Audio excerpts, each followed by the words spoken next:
The world is getting crazier.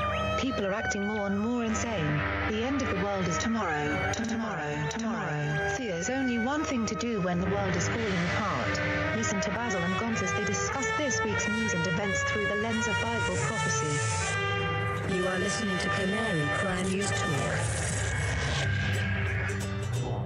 You're listening to Canary Cry News Talk. Today is June 25th, 2025. We are live to tape on episode 853. And today, don't mess with Daddy Trump. Signing on from Off the Grid, Razzle Dazzle. I'm your best buddy Basil, and you are not crazy.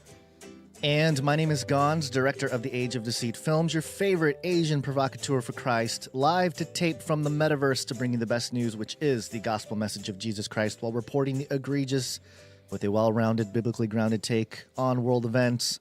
And we're going to jump right in. We had wars and rumors of wars. We had a ceasefire. Wars and rumors of wars. World War III. We can fight the Third World War down there. So much can get packed into just a couple days. I'm happy. I mean, after the last couple months, I guess maybe since January, where every single episode is just, it's a real burden to try to put together an episode with the amount of craziness that happens on a daily basis. This one feels a little straightforward, so we're going to get to spread our legs a little, or stretch our legs a little bit. Whoa. Stretch our legs a little bit and get into some techno beast system RFK type of stuff. So here, the ceasefire. We're going to jump right into the ceasefire. Surely everybody has heard about the ceasefire. And I want to present to you a story in tweets. Truths. How dare you? These are truths. Right. Truths. Yes. And it's really fun because you can see this whole thing play out simply in the, truly sort of, cosmically important truths that get laid out step by step by Trump, of course, on Truth Social, which is then reposted on his X account and all over the world. So last we left off was Monday. There was the beautiful display of the Iranian nuclear facilities getting taken out, the excitement, the B-2 bombers, the bunker busting bombs, the whole thing. The deceit, the psyops. It was beautiful. And let me start with this first tweet. This tweet came from Donald J. Trump. Says, Israel and Iran came to me almost simultaneously and said, peace, all caps. I knew the time was now. The world and the Middle East are the real winners. Both nations will see tremendous love, peace, and prosperity in their futures. They have so much to gain and yet so much to lose if they stray from the road of righteousness and truth. The future for Israel and Iran is unlimited and filled with great promise. God bless you both. This was on the 23rd when it was announced that they had had enough. Iran had launched their response on U.S. bases in Qatar. They had called Trump up and say, hey, we're going to do this. We got to save some face. Just so you know, we're going to be launching some missiles. He says, thank you, Iran, for letting me know. And then it was time for peace. There was a ceasefire. And confirmed in this next tweet here, again from Donald J. Trump. Congratulations to everyone. It has been fully agreed by and between Israel and Iran that there will be a complete and total ceasefire in approximately 6 hours from now, when Israel and Iran have wound down and completed in their progress final missions for 12 hours, at which point the war will be considered ended. Officially, Iran will start the ceasefire, and upon the 12th hour, Israel will start the ceasefire. And upon the 24th hour, an official end to the 12-day war will be saluted by the world. During each ceasefire, The other side will remain peaceful and respectful on the assumption that everything works as it should, which it will.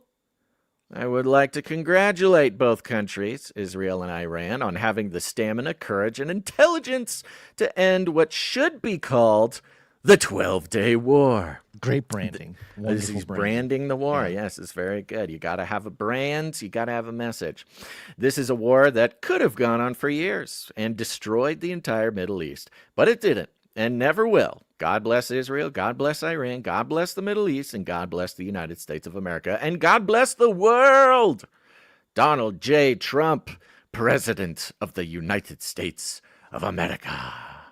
Right. So verbose, exciting, filled with sort of NLP caps lock words, which is classic. You've got numbers. You've got a 12, 12 hour, 12-day war. Very fun. I guess 12-day appears there. What I love about this is the schedule. Okay. Yes. Yeah. He lays out what you're going to do. This is what you Lays do out a when you're, schedule. as a parent, if you're working with little kids. You tell them exactly what you're going to do. You can't just say, hey, we're going to go brush our teeth. No, you got to say, all right, we're going to go potty. We're going to change into our pajamas. We're going to brush our teeth. You got to tell them what you're going to do. And then they'll be like, Step by oh, okay. step. And then they start. Yeah. So Here's the this is a plan. very typical parenting, tactic. The plan is, hey, we get it. What helped out, it reminds me of when I was a kid. My parents learned that, I needed transition time. I couldn't just be like, Ooh, transition, eh? get up. You can't, you're done playing video games. Go to bed now. But it was like, hey, 5 more minutes, and then it's bedtime. Right. 5 more minutes, Wind down. and then you get to school. Wake up. Okay, 5 minutes. So it helps kids. It helped me, a little bit of transition time. Heck, I still need that.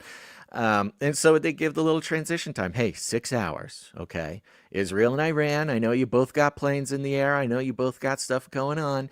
You got 6 hours to finish your final missions. And then it's lights out for 12 hours. Okay. And then the war will be over. And it very much plays out in this hilarious, like you said, parental thing, because just a few hours later, after this announcement, there was another truth. It says, all caps from Donald J. Trump, Israel, do not drop those bombs. If you do it, it is a major violation. Bring your pilots home now! Exclamation mark. Donald J. Trump, President of the United States. Israel, no, don't. No, It's like no. Hey, yeah. Kid's The kid about ready to, to throw a cake at Exactly. someone's head or something. Yeah, Don't just do that. don't Do not throw that cake. Don't do it. Do not drop those bombs, Israel. And then, of course, just a little while later, another truth here. Israel is not going to attack Iran. Okay? Do not drop those bombs. This is the parent telling the other parents that their kid is not going to attack the other kid. Yes, we've already You agreed. gotta yell at the Israel, kid, then tell everybody else that the kid is going to behave. Don't worry. Israel is not going to attack Iran. All planes will turn around and head home while doing a friendly plane wave to Iran. See? He's not going to hit his plane brother. wave. He's What gonna is a plane wave? It reminds The like the Israelis kid's are about waving about the to Iranians? smack. What is in front of my camera? I don't Is there know. something in front of my camera? No. Oh, No. weird. There's just No, like you a are smudge or hallucinating. something. I am. All right. So here we go. Israel's flying planes. Israel's about to smack the other kid. And Donald Trump is like, no, that's not a smack. They're just doing a plane wave. Nobody will be hurt. And the ceasefire is in effect. Thank you for your attention to this matter. Donald J. Trump, President of the United States. He's suddenly signing every single tweet, which is Oh, he's been doing is very that fun. since his presidency. I think he's been tagging Well, his name there at the end. Mhm. Not at every tweet. That's for sure not every tweet. But so we got the warning, we got the wind up, we've got the good parenting being communicated here. Do not drop those bombs, Israel. Turn around and do a nice little plane wave. And that brings us to this maybe the most interesting, maybe most entertaining clip that we've ever had from Donald Trump, because Israel and Iran both dropped bombs when they were explicitly told not to during the last 6 hours where they were supposed to be ceasefiring. and Daddy got mad. Let's roll it. Oh, this clip, by the way, Trump was not only dropping bunker buster bombs, but he also dropped the F-bomb in this clip, which yes, I think, Gons, you edited out. I did edit the F-bomb out, but we took the clip from, it was on C-SPAN, no censorship there, but also on Sky News in Australia, the live feed, it just slipped through, so here he is. We basically have two countries that have been fighting so long and so hard that they don't know what the they're doing. Do you understand that? Yeah, we'll just apologise for that language from the US President Donald Trump, who was speaking to reporters. For those of you just listening, Trump says that line and then walks off. He's like walking towards the helicopter, similar to how a parent will just say, knock it off, and then walk away. Yeah, there's an extended version of that clip, too, that has, he says, I'm very angry with Israel. I'm mad at Iran, but I'm especially angry at Israel. It's kind of like, I'm angry. Yes, I'm angry at your little brother, but you're the older brother. You should know better. I'm very disappointed in you, type of thing.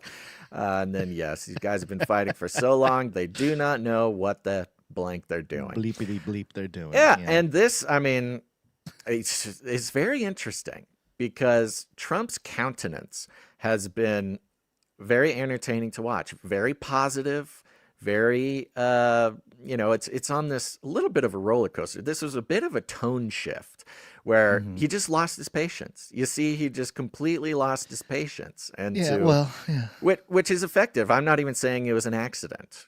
This was this not an accident. I don't think it was a slip up. I think it was a very well-timed thing. And it turned out to be well-timed, not just for what it meant in the moment, but what it continued to mean as Donald Trump then got on Air Force One and went to the NATO summit in Europe. He just got right on the plane and had to go to Europe and visit the NATO summit.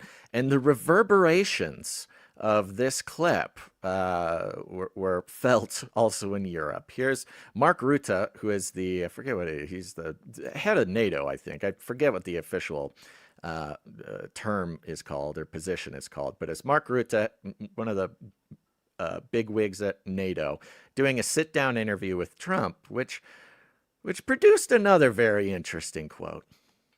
We may do papers on it, Marco. Maybe we're going to do papers. I don't even know if you need them. They're not going to be fighting each other. They've had it. They've had a big fight, like two kids in a schoolyard. They fight like hell.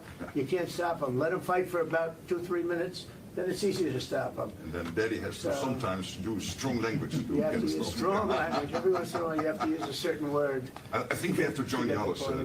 We may do... Yeah, Daddy, I don't know if you caught him, but he said... It's hard to hear because he has a bit of an accent, but he says, and Daddy has to use strong language. Daddy has to use strong language. Now, let me see if I can catch it. Like two kids in a schoolyard. They fight like hell. You can't stop them. Let them fight for about 2-3 minutes. Then it's easy to stop them. And then Daddy has to sometimes use strong language. Yep, Daddy has to sometimes do strong language. Thank you very much. A Scandinavian. I think he's from Denmark. I'm not sure. So Daddy has to use strong language. And again, when we're breaking down sort of the the operation, the communication, the narrative building, the social engineering, there's something very interesting that happened here. Because watching this, I'm like, I don't know. I didn't think it was a big deal. I didn't think it was very out of place. I didn't even really think it was a very strange thing to say. Maybe a little familiar for two, such big political figures. But Marc Ruta, he kind of has this reputation for being, kind of laid back, kind of a man of the people type of thing. But boy, oh boy, did Daddy have to do strong language really catch on in the media. They latched onto this pretty well. And so here we've got this clip of Trump being asked about it. It's from Sky News. Marc Ruta, the NATO chief, who is your friend, he called you Daddy earlier. Do you regard your NATO allies as kind of children? Just pause it right there for a second. Yeah. He called you daddy earlier. Called you daddy. Is such like it's you can see the narrative forming like as the words are being spoken, because again, the original clip, I don't know if Marc Ruta was necessarily calling Trump daddy in the way that, you know, this reporter is suggesting that right. I mean, he called you daddy. Like, what? He certainly used a sort of colloquialism to describe what Trump did, or the position that he was in. I don't think Marc Ruta addressed Trump as that. Oh, well, Daddy, thank you for stopping the war. Thank you, Daddy, for Israel. stepping in. Yeah. But anyways, you can see, this got latched onto, and I'm just gonna say it outright. This is very Gen Z coded. I don't know if anybody knows a lot of Gen Z individuals or find themselves in Gen Z online spaces. I don't even know how I could go in and describe why this is the case, but I'm just telling you this is the case. The Gen Zs are exploding about this moment here. Okay, is your friend? He called you daddy earlier. Do you regard your NATO allies as kind of children? No, he likes me. I think he likes me. If he doesn't, I'll let you know. I'll come back and I'll hit him hard, okay? No? He did it very affectionate. Daddy, you're my daddy. Do you regard your NATO allies, though, as kind of like children, and they're obviously listening to you and they're spending more, and you're obviously appreciative of that, but do you hope that actually they're going to be able to defend themselves, defend Europe on their own without... I think they need help a little bit at the beginning. Okay. Marco Rubio's in the background just losing it, too. He's trying so hard not to completely just die laughing. You know what's interesting about this, too, Basil? You and I, throughout this whole Israel topic with Trump, we have been saying Daddy Trump. Have we? Yes, we've been ask the audience. Trump.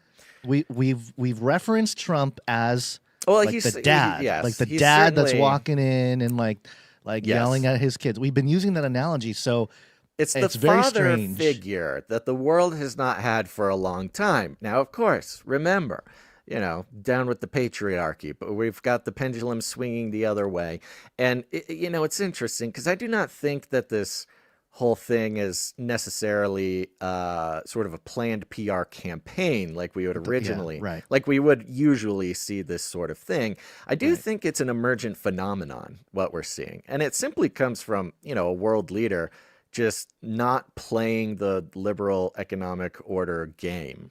Right. Which is very feminine. I mean, if you want to get into sort of the philosophy of the liberal world order, it's very feminine. It's very about talking things out. It's very non-aggressive. It's very, kind of back and forth. It's very let's get the commission together and talk about our feelings, and then we can shame other countries. It's kind of like the ICC, the International Criminal Court, and other organizations like that, where they really have no actual disciplinary power. There's no fatherly sort of masculine order that can actually be brought by things like the ICC, but it's more about like making Netanyahu feel bad and like shaming Putin and like, talking. And there's a lot of this, like, we will defeat Putin by calling him crazy and mean, and we'll tell everybody that he has cancer behind his back, and we'll defeat Netanyahu because we don't like what he's doing. We won't do anything about it, and we can't do anything about it because we don't even have this sort of like masculine fatherly mechanism built into the system. And now, for the first time, like since World War II, maybe since even like Theodore Roosevelt or something, does the country, and I mean, just be real, the world, have a type of leader who's not afraid to come in and do this. This kind of the fatherly What is he, thing. a king? Is he trying to be king? Are you saying he's a king? Sometimes as a dad, you got to be the one to put your foot down, and you got to not care so much about how people feel. There needs to be some order in this house. And unfortunately, the father has to be kind of the one to take the reputational hits for doing that. I'm sure you understand this. And, nobody's wanted to do it because everybody is playing the game. They want to get reelected. They want to be accepted into the international community. They want to be remembered well by the establishment. These are the accolades that come from world leaders who play the game, work in the system, the sort of feminine system as it's been built and as it's done. So we have this, simply by doing what he does, an emergent phenomenon of this, this biological duality, which I don't think it's an accident necessarily, that during this time we have even cultural shifts back away from the non-duality, of biology, where male and female is just cultural. It's just cultural constructs, man.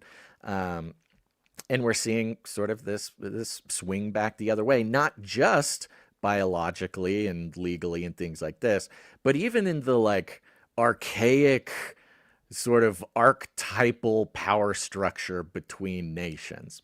And I think it just came out from Marc Ruta, another, international politician, world leader man. It took him saying the word to kind of click this into everybody's mind. I really do think, a lot of people are playing this clip. A lot of people are having fun with this quote. A lot of people are, this is obviously humorous, but I think people are latching onto it so much because Marc Ruta, especially being the head of NATO, saying it out loud for everyone to hear had almost like a weird trigger effect that triggered anybody who hears it back into some Childhood. sort of yeah, right. I think that is a huge part of it. Yeah. Triggered from childhood, but also sort of the world snapping out of this weird, daddy's not home, feminist. What am I saying? Feminist leader. Feminine. There's so many words there. Yeah. Feminine. Not even feminism, just feminine structure of the liberal world order. Is it kind of like how cats, aren't you supposed to, and I don't own any cats, but tell me if I'm completely wrong about this because you're a multi-cat owner. I have heard that you can grab a cat behind its neck and pick them up if they're being mean or doing something bad, and it immediately sort of disarms them because it triggers their, the way their mothers carried them. Or totally. Something. Yeah. It's it's a little trick here. If somebody has an ornery cat, just get a binder clip, like those office black binder clips, and you can just, or a chip clip or a kitchen magnet clip or something, and just just stick it right on the back of the cat's neck, and he's just paralyzed. He's not going to move. He's just stuck. No cats were hurt. So, while this is funny and while this is sort of culturally amusing, I think we also have a very, going back to social engineering, neurolinguistic programming, this sort of Freudian triggering. I think it marks a very interesting turn in at least the minds of a lot of people as to what's going on in the world. And to some, it's not necessarily that they're realizing it for the first time, but that it's sort of coming to light. Maybe they already felt it. Maybe, it's already been a thing. And it'll be interesting to see how this affects all things moving forward, because this NATO meeting was a big deal because one of Trump's biggest international campaign promises was to get Europe to start defending itself. To get Europe to start paying its way in NATO. He's tired of paying the bills. Again, you turn 18 and your dad's like, okay, all right, you're going to have to start paying some of your own bills here, son. And that's exactly what happened. We can watch this last clip here, the summary of what was accomplished over there at NATO. And I think it's in line with the whole daddy thing. For too long, one ally, the United States, carried too much of the burden of that commitment. And that changes today. President Trump, dear Donald, you made this change possible. Your leadership on this has already produced $1 trillion in extra spending from European allies since 2016. And the decisions today will produce trillions more for our common defense, to make us stronger and fairer by equalizing spending between America and America's allies. For too long. So that's the end. And that's Marc Ruta there. And you know, the crazy thing about this is the excitement and the positivity in Marc Ruta's voice when it comes to this international display of Trump's success in this matter. Because for like 10 years now, almost 10 years, the international community, especially leaders in Europe and the EU and NATO, Trump has been persona non grata. You know, there's you've got all those meetings where he went when who is the leader of Germany, that gal, Angela Merkel, you know, they're just talking trash all day long, every day, lining up with the sort of Democrat-led narrative about Trump. And suddenly, out of nowhere, you have Marc Ruta and the rest of the international community just being like, okay, thank you very much. You did a very good. Yes, thank you. We will love to pay more money to protect ourselves with NATO. We're so excited that we now get to pay our own bills, and America doesn't have to pay all of our bills for defense. Oh my gosh, what a great thing. Thank you very much. And, you know, I think that this would not be happening if it weren't for how the Israel-Iran thing played out over the past couple weeks. Right. It's a big turn.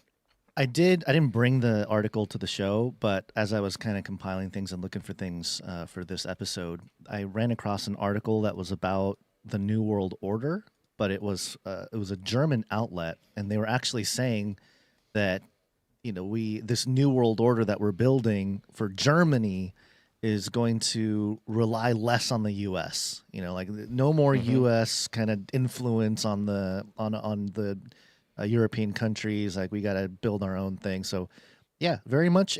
Everyone's picking up the more or less nationalism for their own countries, which I think is an interesting move here. Personal responsibility. Welcomed type of personal responsibility. I think it's interesting how it really all comes down to personal responsibility, like a very basic, you know, conservative value. Personal responsibility suddenly has now spread across the Atlantic, where, you know, socialist EU is now excited to be able to take personal responsibility.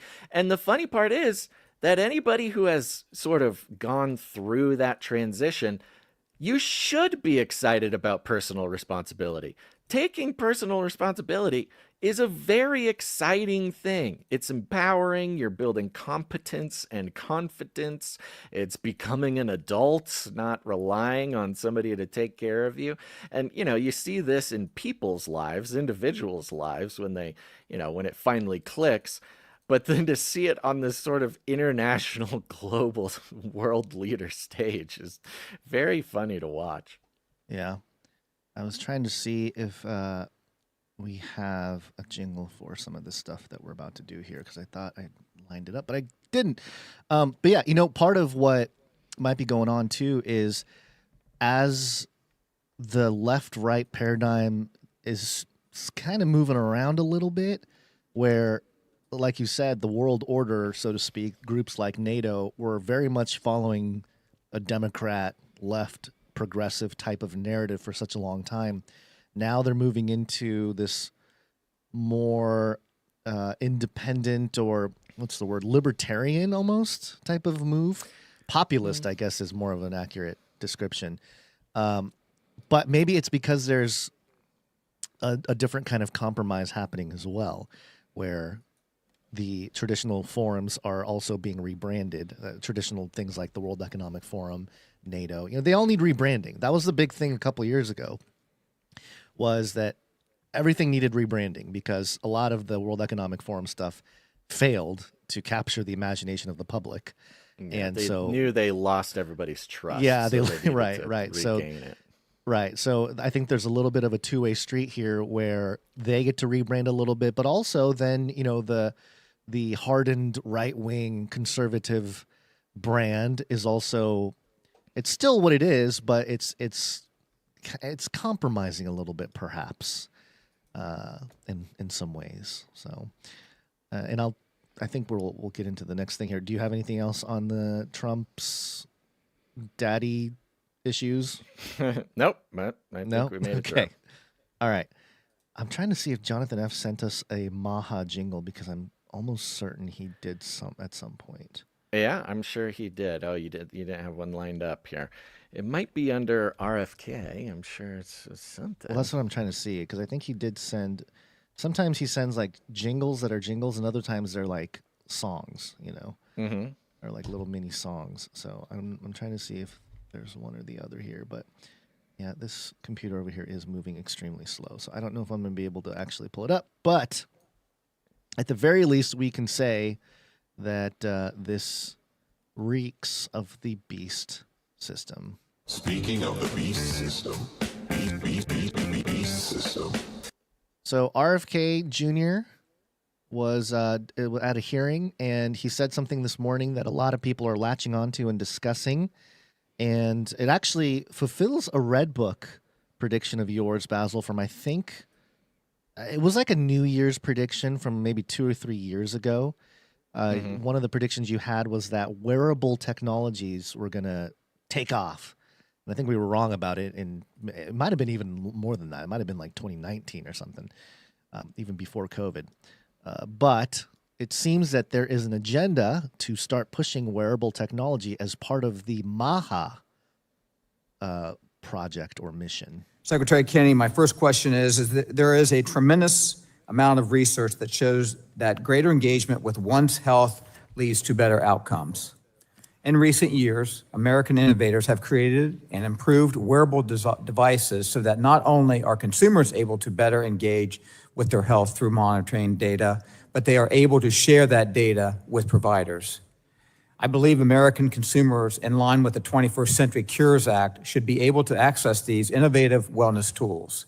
Secretary Kennedy, do you agree that consumers should continue to have access to these tools? Absolutely. In fact, we're about to launch one of the biggest advertising campaigns in HHS history to encourage Americans to use wearables. It's a way of people can take control over their own health. They can take responsibility. They can see, as you know, what food is doing to their glucose levels, their heart rates, and a number of other metrics as they eat it. And they can begin to make good judgments about their diet, about their physical activity, about the way that they live their lives. We think that wearables are a key to the MAHA agenda, making America healthy again. And we are going to, my vision is that every American is wearing a wearable within 4 years. Oh my God. There it is. They all want to share their data. We all want to share our data.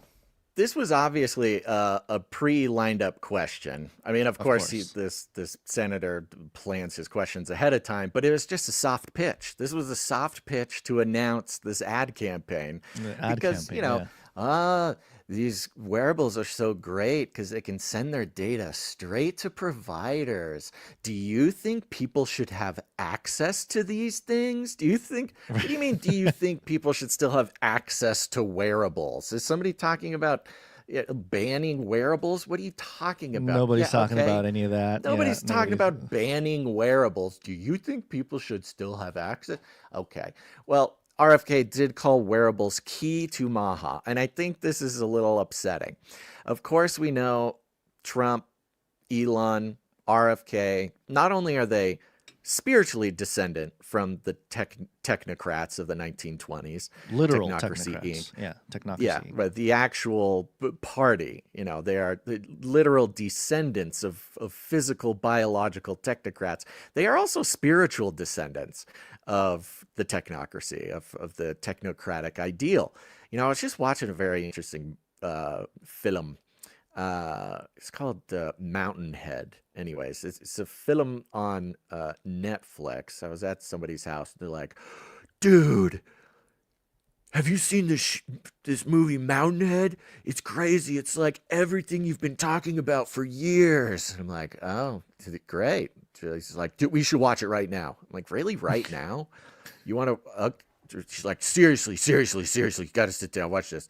And sat down, watch it. It is just a movie about 4 billionaires who are basically Elon Musk, Mark Andreessen, Sam Altman, and like Jeff Bezos or something. Like they're pretty like 1-for-1 representations of the technocratic billionaires. And they go, I actually didn't finish it. We only got to watch about half of it. And then I'm like, okay, this is fun. I got to go. But it's just these 4 technocrats, billionaires, in a mountain cabin, up in the mountains on a little vacation or whatever. And the world is sort of in chaos as they're up there, caused by their own social networks and, you know, their own work. And they take the moment and they go, maybe now's the time that we should take over the world, that we should make it a technocracy. All is in place. We're the richest people in the world. And I can call my guys in Argentina and shut down the government. And I can call my guys and shut down the payment system. And I can call and they just kind of start this worldwide coup of billionaire technocrats, and just shows like how easy, not only how easy they could do it, but how excited they are actually to do it, how perfectly positioned and how open they are to the idea of sort of overnight taking over the world and instilling technocracy, because the world shouldn't be run democratically. It shouldn't be run this way, that way. It should be run by scientists, by engineers, and then all suffering will cease. And we've followed the lineage, both biological and spiritual, of pretty much all the billionaires who are in charge right now, and how their one united cause is technocracy. And since the very first Canary Cry radio episode that we did, technocracy, transhumanism, the beast system, revelation, this is all part of one big sort of cosmic narrative playing out. And what an interesting turn of events. It's, again, shocked but not surprised that MAHA, Make America Healthy Again, RFK Jr., eco defender of the left and now on the right, and the patron saint of crunchy hippie moms and non-vaxxers and health food nuts, comes around and says, a key part is wearable technology. So you will have all the data and you can send it to the technocrats, your providers, your healthcare providers. And it's saying just how important. He imagines every American wearing a wearable tracking device for their health. They're not even talking about like an Apple Watch that you can also make phone calls, that you can also FaceTime with your boss, in the middle of the night when they're calling you in because work hours don't count anymore. It's not even this like technological convenience thing. It is pure tracking. He has a vision that every American will have a tracking device hooked to their body. I mean, we already know iPhones are a tracking device, but recording all of their health data and sending it to a centralized like government institution. And not only is that key to the plan, sorry, crunchy moms and non-vaxxers and hippies and homesteaders and farmers and people who just want to eat real food. Now you've got to be inducted into this, population-wide health surveillance system brought in by your sort of patron saint of health here, RFK Jr. Again, shocked but not surprised, but another wonderful revelation, a revealing of one of maybe the last MAGA people to really show just how deeply technocracy is entrenched in their whole mission. Because we know it with Elon, we saw it with Elon, we saw it with Trump and the North American Union. One by one, the masks are coming off. And this was like the very moment where it's like, oh, RFK is just straight up a technocrat. And the beast system is being invited in through the conservative populism, techno-populism, which is exactly how we said it would happen. Yeah. Yeah, I mean, historically, things like the Fitbit, which was a little watch type thing that goes around your wrist, I recall the military got in trouble because a bunch of military people were wearing Fitbits in underground military bases, and they were getting tracked by satellites, giving away their position and giving away the position. Yeah, well, of the their base and things data like was that. their data was available to Iranian hackers to see Right. where all these secret Right. soldiers were, right? So, and this has been the framing that we've been talking about for years, where we said, hey, the ending trafficking children, all about it. Just be careful, because some of these solutions that they provide may not be as good as you think, right? And then we heard Netanyahu come out and say we should microchip the children, and they were like, no, you can't say that. You can't say that out loud. So this is obviously what was coming, and I mean, I'm not even shocked or surprised, to be honest. It's just kind of like, yeah, it makes sense, at least in our framework. So it's just more like, okay, yeah, there you go. Now everybody else can get on board, and I'm starting to see some well-known truther types say like, oh, the World Economic Forum is just rebranding to MAGA and MAHA and stuff like that, and we're like, yeah, that's kind of what we've been saying, the whole rebrand thing. Even more than just the sort of basic rebranding, which I don't think is maybe technically or literally correct way to Right, describe it's not literally correct, but yeah, it's the principalities and powers are behind them both. There is a very clever deceit going on. I mean, the supernatural level was able to be the driving force and principles behind both the sort of like communist, socialist, beast system threat of the World Economic Forum, and is also the supernatural underpinnings in this case of the Trump's golden age, the MAGA golden age.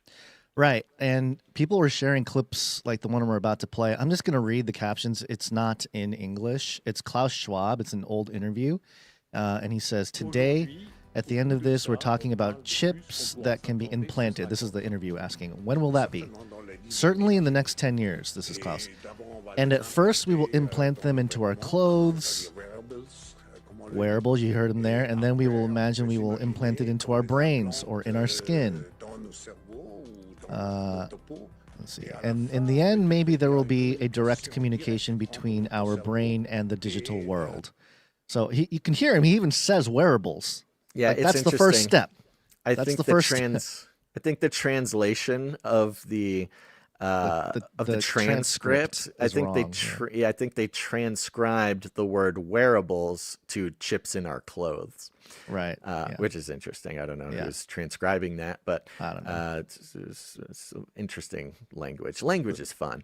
And this is from 10 years ago, January of 2016. So oh yeah. Before Klaus was, public enemy number one. So yeah, it's not surprising at all, in my opinion. And we're going to start seeing, I think, a collective softening towards all kinds of wearable technology and the benefits of such technologies. And we're already seeing it, Basil. We're already seeing this stuff. You know what I think is really interesting? Sorry to interrupt. No, go ahead.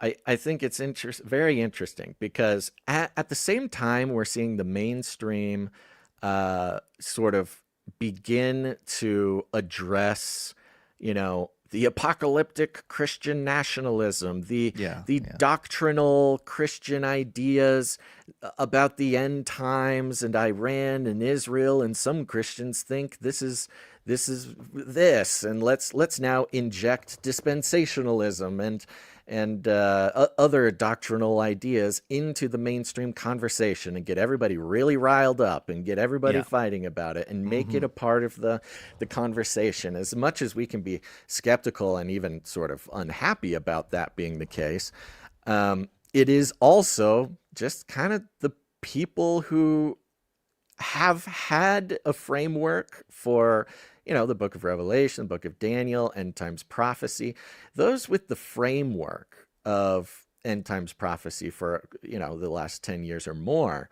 are the ones who, A, should know better than to get caught up in this mainstream sort of hullabaloo about it, because it is, of course, meant to divide the body. And unfortunately, I'm a little bit embarrassed by how some people are getting so caught up in this and dividing themselves from one another, cutting themselves off from the body or cutting others off from the body of Christ over these mainstream pushed sort of controversies or whatever.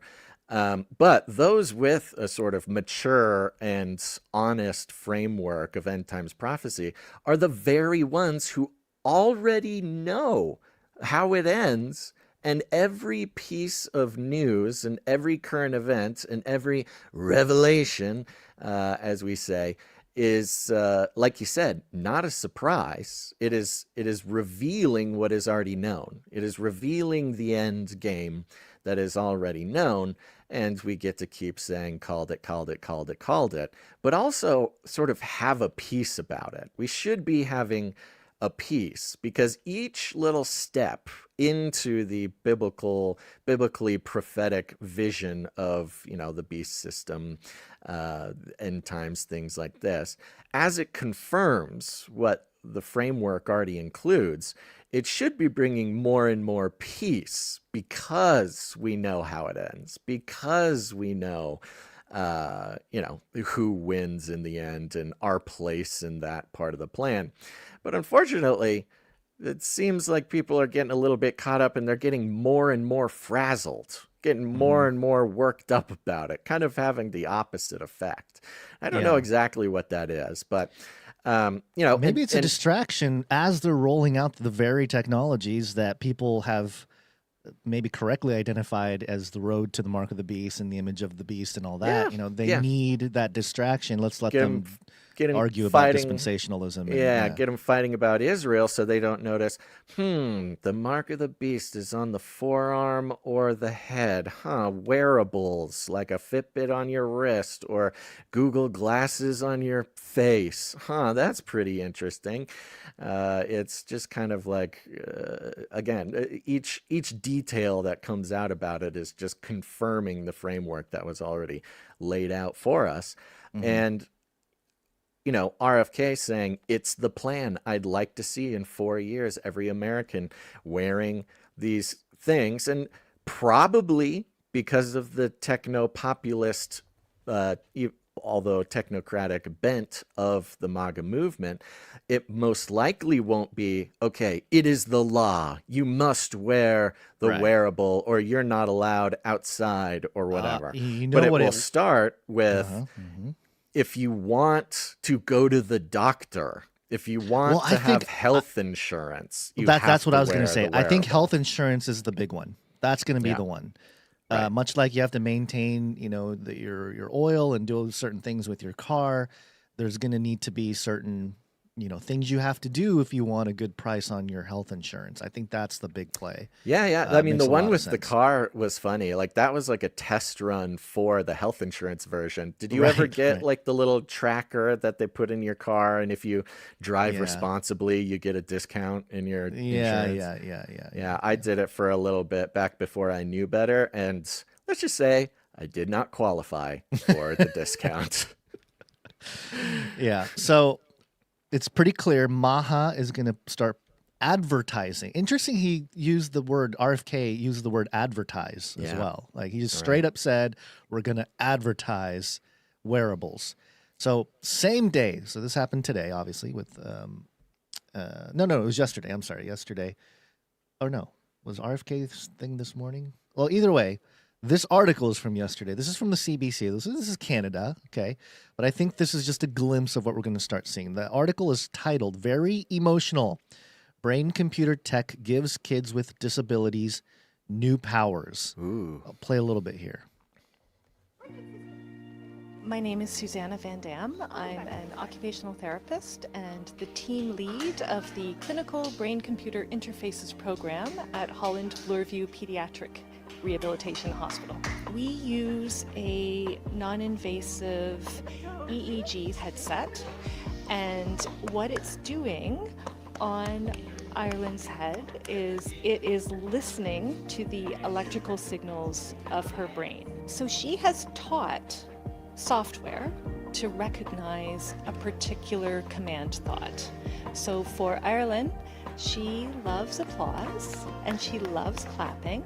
Sometimes she does clap, but she doesn't have to. All she has to do is think about clapping, and then the system hears that, knows that she wants to do something, and sends out that information to the toy to turn on.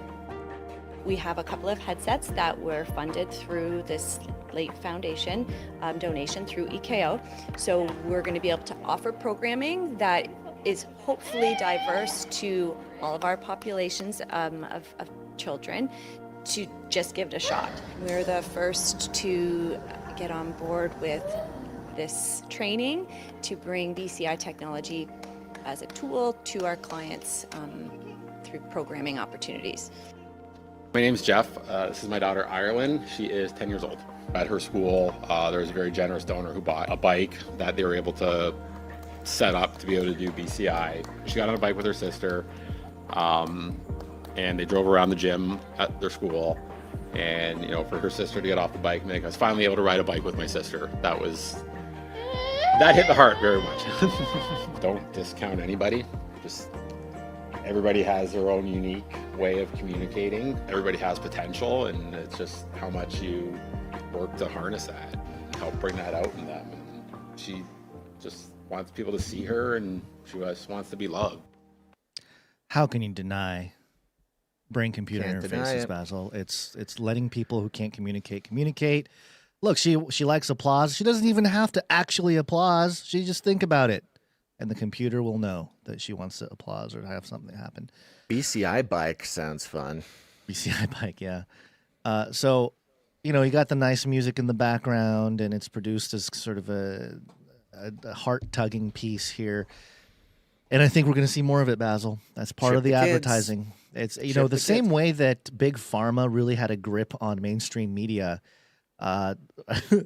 Instead of vaccines and, I don't know, like pills for, you know, older people, we're just going to see crazy advertisements for wearables now, whether it be Fitbit or the Ring or, you know, whatever it might be. So. I think we're going to see the wearables thing over the next few years.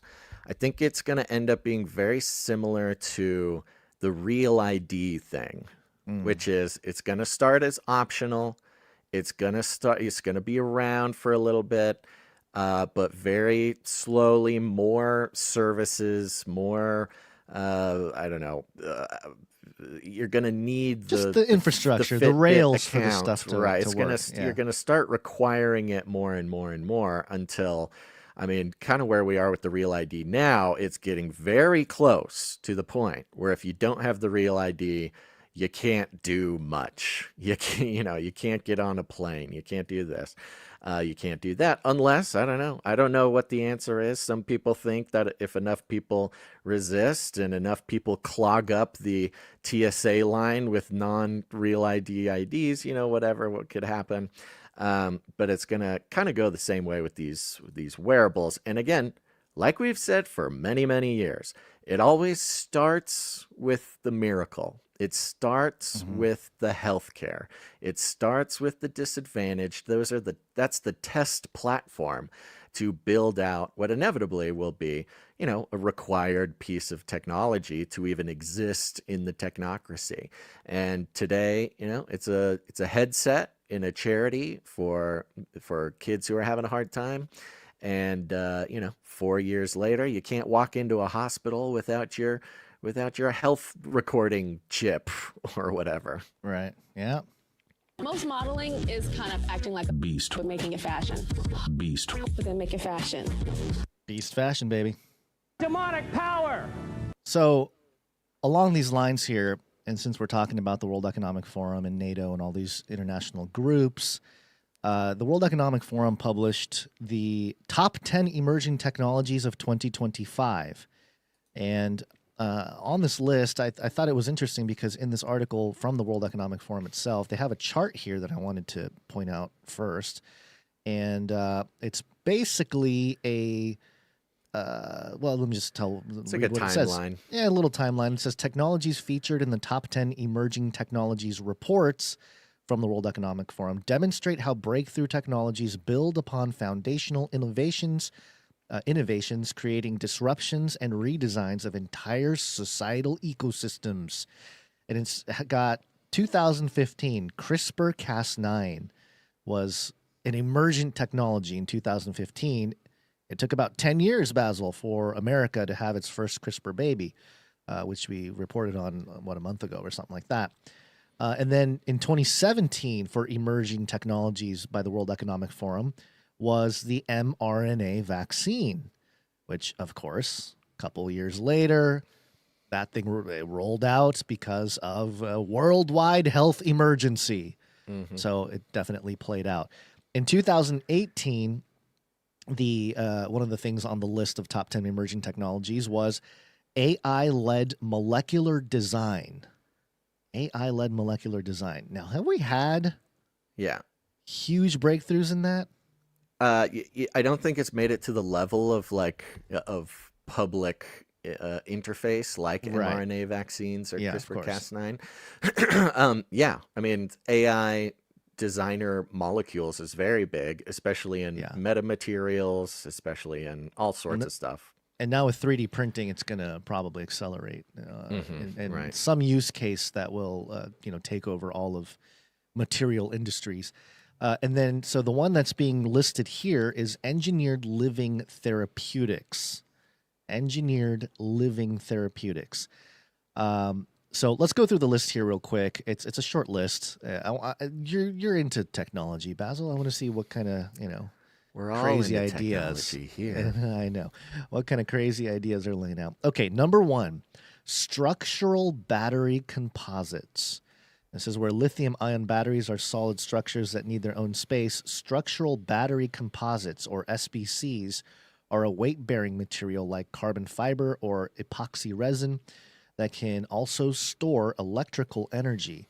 This technology could make electrical vehicles lighter and more efficient and could also be applied to aircraft as potential applications, including fuselages and UFOs. Well, it doesn't say UFOs. But I mean, it basically is the claim about UFOs, which is, you can't find the components that would make a UFO fly because the very material that it's made of are those components. As someone who is, in the solar energy lifestyle, I have been kind of keeping an eye on structural battery composites, which is basically, you don't need to buy your big bank of lithium batteries for your solar panels because your whole house is the battery. Will be so it'll be the solar panel, like the well, roof it'll be the itself. battery. It'll store the stuff. Yeah. Okay.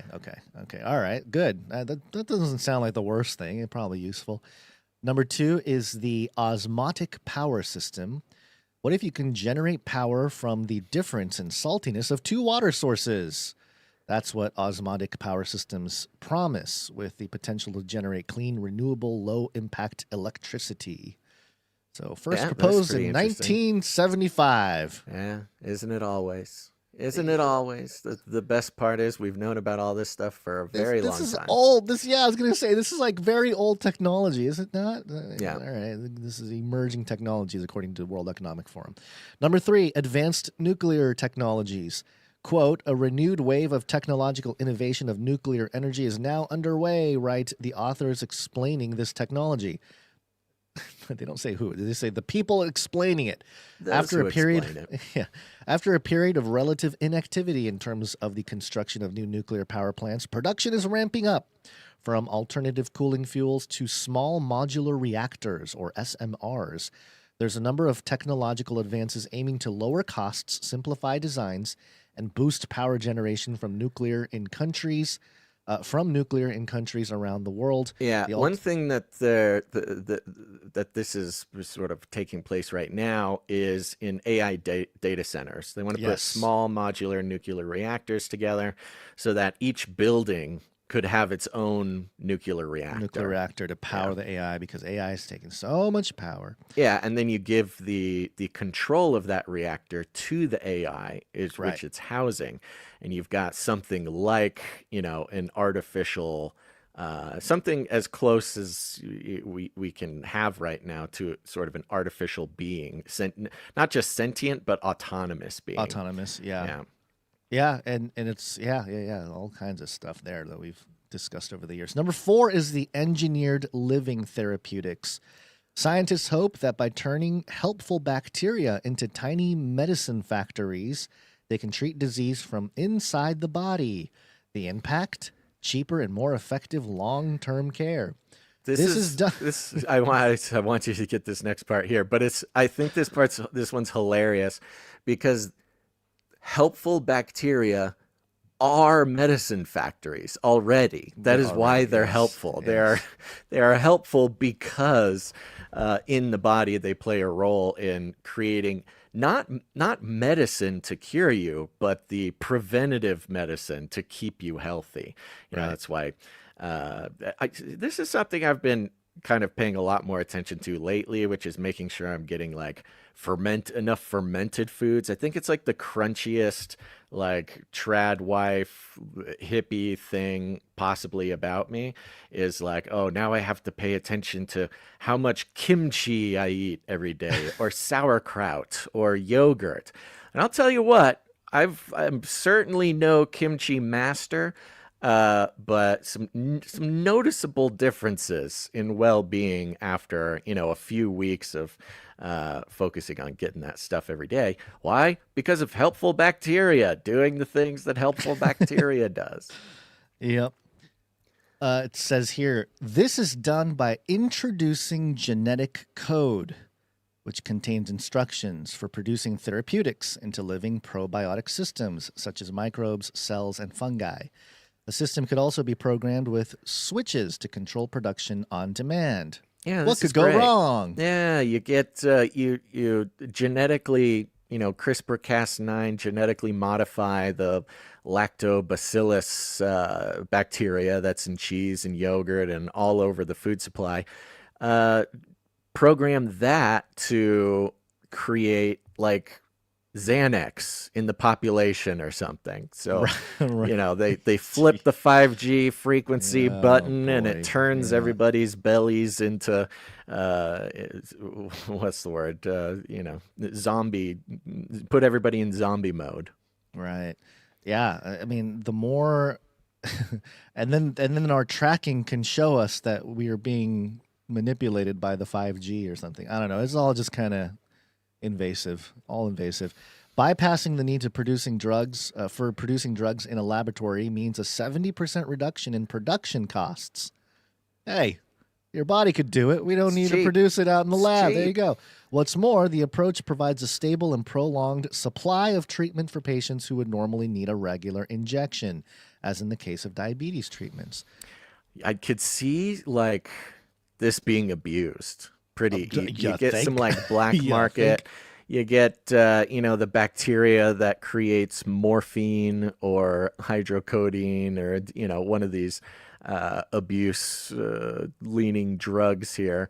And instead of people getting thrown out on the street because they sell their dog to buy pills, they just have the bacteria make it for them, and they're cured. Mm-hmm. They're no longer drug addicts. Now they're just science experiments, ones.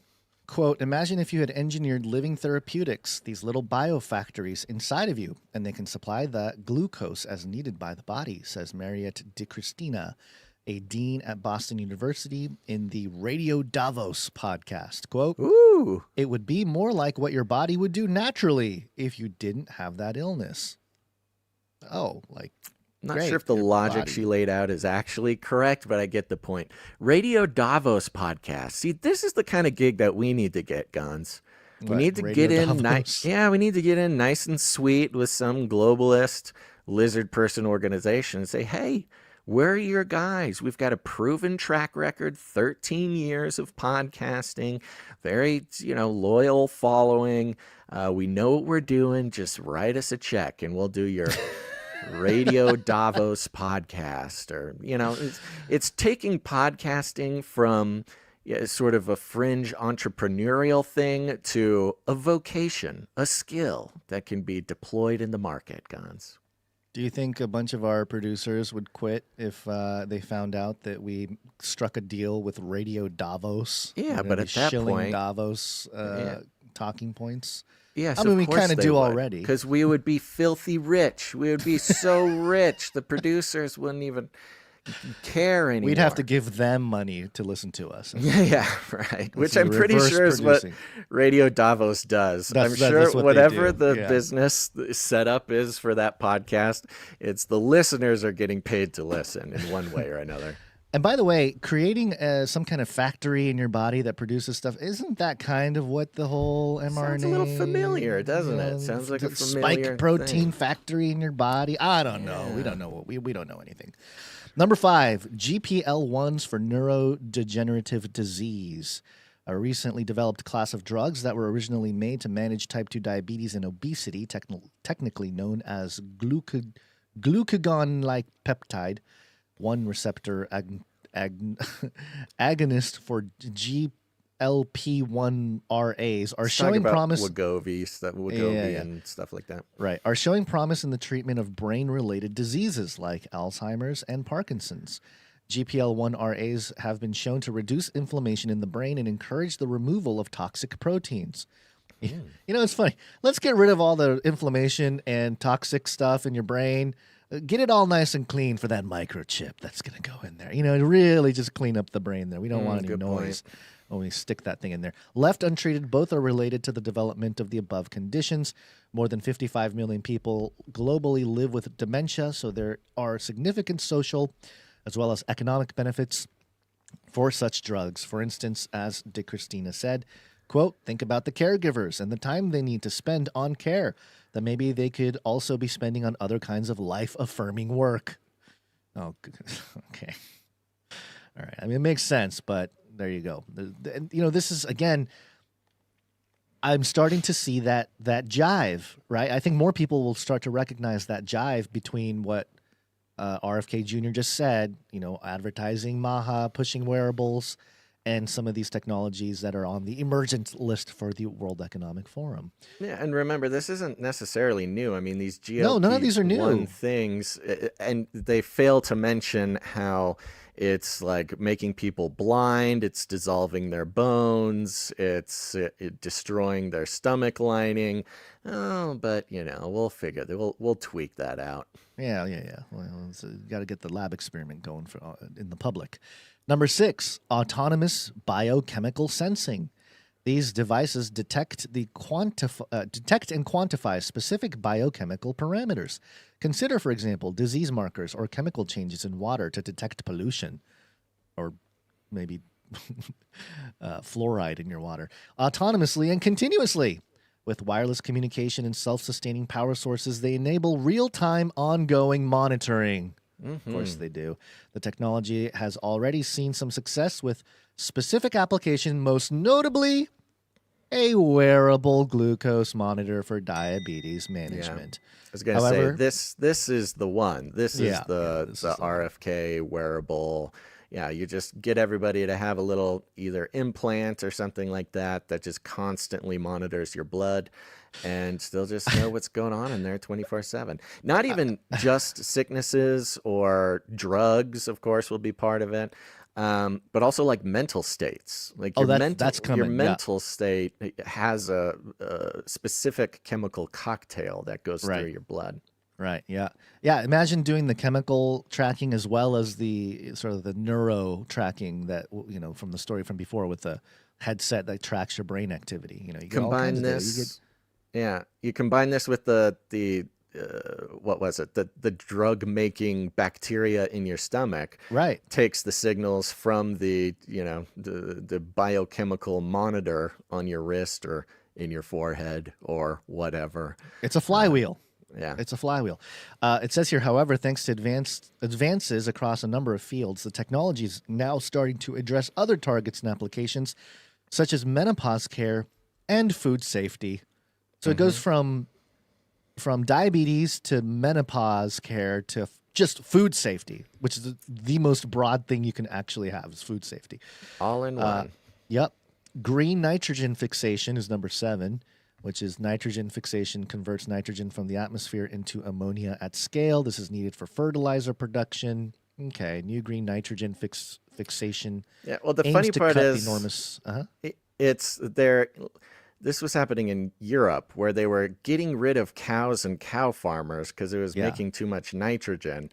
And now they have a technology to replace the nitrogen that isn't there because of the cows. Because the cows are gone. Right.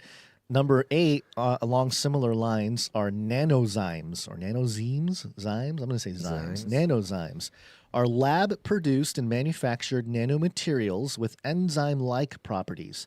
However, compared to enzymes, which are either produced by living organisms or synthetically produced at substantial cost and complexity, nanozymes are much more stable, as well as being cheaper and simpler to produce. They act like catalysts, supporting the same chemical reactions as enzymes, but because they're more robust, could be used in a far wider set of conditions. Applications range from therapeutics to water purification. A lot of water purification going on with this technology, and food safety. And clinical trials are already underway for cancer and neurodegenerative disease treatment. But there are still technical and ethical hurdles to overcome before nanozymes can reach widespread adoption. Interesting. Again, another... I'm finding the water stuff very interesting. It's like, the fluoride in the water is like one of the oldest conspiracy theories, at least in my lifetime. It's like one of the oldest ones. And now we have like all these technologies coming out to ensure that your water is clean. Very interesting. Number 9, collaborative sensing. How many are there? There's 10. There's two okay. more. Yeah, 2 more. Collaborative sensing, individual sensors are already widespread in our lives, but advances in technology, for example, AI, offers new networked opportunities. These connected sensors could change how cities operate and how organizations use data to make decisions. Consider urban mobility. Connected traffic lights could adjust themselves based on traffic cameras and environmental sensors, allowing them to help manage congestion and cut pollution. Other use cases include mapping in mines, environmental monitoring, and analysis of storm systems. Ooh. So the tech in this is obviously, it's interesting because the presentation here is not that the sensors themselves are new. There's no breakthrough in, traffic lights talking to each other or something. What they're actually referring to is the full surveillance network smart city thing, where it's not just a traffic light talking to another traffic light. It's the traffic light, all traffic lights talking with all fire hydrants, with all security cameras, with all, wearable Fitbits that everybody has. Right. Well, this is the core. It's core technocracy is what it is. It reminds me of that 5G era. Remember that? 5G kills humans. And one of the things that 5G, when they were rolling it out, the big difference was instead of one big tower that's broadcasting internet or whatever it is, it was a bunch of pods that were meshed together in a location, so you don't have to rely on one central location. So I remember that being the case. So it's a very similar thing there. So yeah, none of these technologies are new. Last but not least, number 10, generative watermarking. In an era of deepfakes and synthetic media, this technology is a welcome addition. It adds invisible tags to AI-generated content, which makes it easier to identify what's real and what isn't. And as a result, will help fight misinformation and improve trust online. Meyerson describes how the process can work with images, quote, "At the level of pixels, which human eyes can't resolve, but computers can, you write a signature into the image that says, 'Hi, I'm from AI.'" End quote. A number of leading tech companies are increasingly integrating watermarking. However, the tech faces challenges, including uneven adoption and users attempting to remove or forge watermarks. Ethical concerns also abound, especially such as false labeling real content as AI generation. Yeah, that's this is the problem. You gotta, I don't know who it all kind of requires a central authority to determine if it's a real or AI or not, Well, this is actually a big deal because we are in the midst of transitioning to the pure post-truth world with, and again, they address this in Mountainhead. I was actually relieved to see how acutely they made this problem or presented the problem in the movie. But yeah, we're in the transition right now of post-truth, where you really shouldn't believe anything you see on the internet. And this was sort of not satirized. This was justified in the film by the character that was an Elon copy. In that, yeah, no, we're just going to make everything. We're just going to put so much, make the tools available to make so much nonsense that, you know, it'll be painful, but eventually we'll get to the point where people get it. People get that you can't believe a single thing that you see on the internet. And we're kind of already there, but we do have ways to go. And the example given was, I don't know if you know this little piece of lore, but when movies first came out, the first movies being spread around, people were, again, as we always do, kind of having a huge lashback about movies. Because one of the first movies that went broadly public was a film that included a train coming at the camera in a tunnel, right? So you're on one end of the tunnel and the train is coming straight at you. And it was hilarious because it was just thousands and thousands and thousands of people getting absolutely terrified of this new movie technology because their brains didn't have the context for when they're watching a movie and the train's coming right at them. It's not a real train. It caused absolute panic and chaos in these movie showings because people thought a train was actually coming right at them. And maybe they didn't know it was, you know, or they didn't think it was an actual train that came out of nowhere. But their brains were wired in such a way that, hey, you see a train coming at you, you run because you're going to die. And over and over and over did these sort of movie houses like burn down because people were stampeding out of the theater because they thought a train was coming at them. Until eventually people learned on a culture-wide level that, oh, it's a movie. The train isn't actually coming right at you. It's not real. So the point being made is, yeah, we're going to have some pain with AI and the inability to tell what's true and what's not true. But eventually there will be so much crazy AI stuff, and not even crazy, like believable AI stuff, that everybody will just be like, oh, it's a video on the internet? Yeah, it's fake. It just is fake. And that's when you require in society a reorienting of truth to a centralized power, meaning you can't trust a single video you see on the internet. So we got to go back, centralized power, and just certify that what you see on, you know, cable news, or even if it's still on the internet, you know, if you see it on CNN, if you see it on New York Times, that's the only way you can know it's true, because everything else is totally fake. And it's this sort of inevitable and very powerful reorienting back to centralized power that really is the required next step in society. Like, I don't know how we're going to go any other direction. I referenced this story many, many times, and I keep going back to it because, you know, like many types of science fiction, there's always, you know, some little nuggets of truth that you can, I don't know, draw from it or seeing play out in reality. The Atopia Chronicles by Matthew, I think his name's Matthew Mather, and in it, it's so the elite, because, you know, it's the same kind of setup as any kind of science fiction that was written, you know, a couple decades ago or whatever. It's like, hey, climate change, overpopulation, there's an issue. The elite class basically create this island, and they call it Atopia. It's like this massive artificial island in the Pacific Ocean. And everybody who's a citizen there, they take this pill called Smarticle, and it's smart nanoparticles that go in your body, and it tracks all your body and all your vitals and everything like that.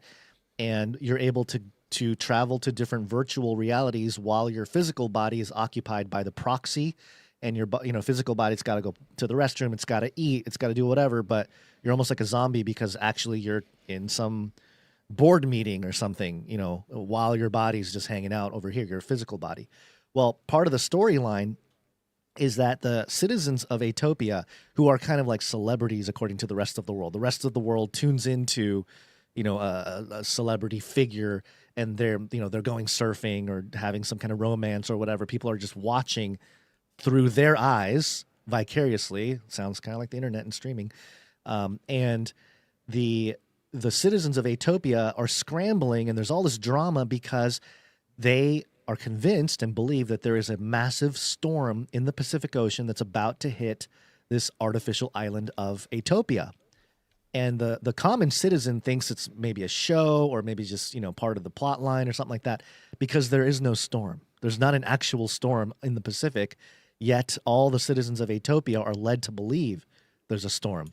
And it just shows how a centralized authority can really, paint reality to a certain group of people. It's already happened, but in a sense, as technology gets deeper and deeper, it's just the analogy of or the literal potential of just people being in completely different universes as to, what's actually going on and what we need to do in order to prepare ourselves properly. So I don't know. It's an interesting. I think that the part is obviously, like you said, in a literal fashion, we could have some ways to go for the technology of that. But I think in the most important, metric of that, that's already true. You are living in an entire. We honestly have no idea what's going on. It could very well be that everything we've ever reported on this show has just been some play being put on the internet. I've never been to Washington. I've never seen Trump in person. I don't even know if he's a real guy. I don't even know if Iran exists. I don't know any of this stuff. And that's kind of like a silly, bringing it to a logical conclusion type thing. But the same, the same principles are playing out every day. And so we should, and that is to say, we already have the ability to do this, the penchant to do this, the habit of living in our own realities, letting them be narrativized to us.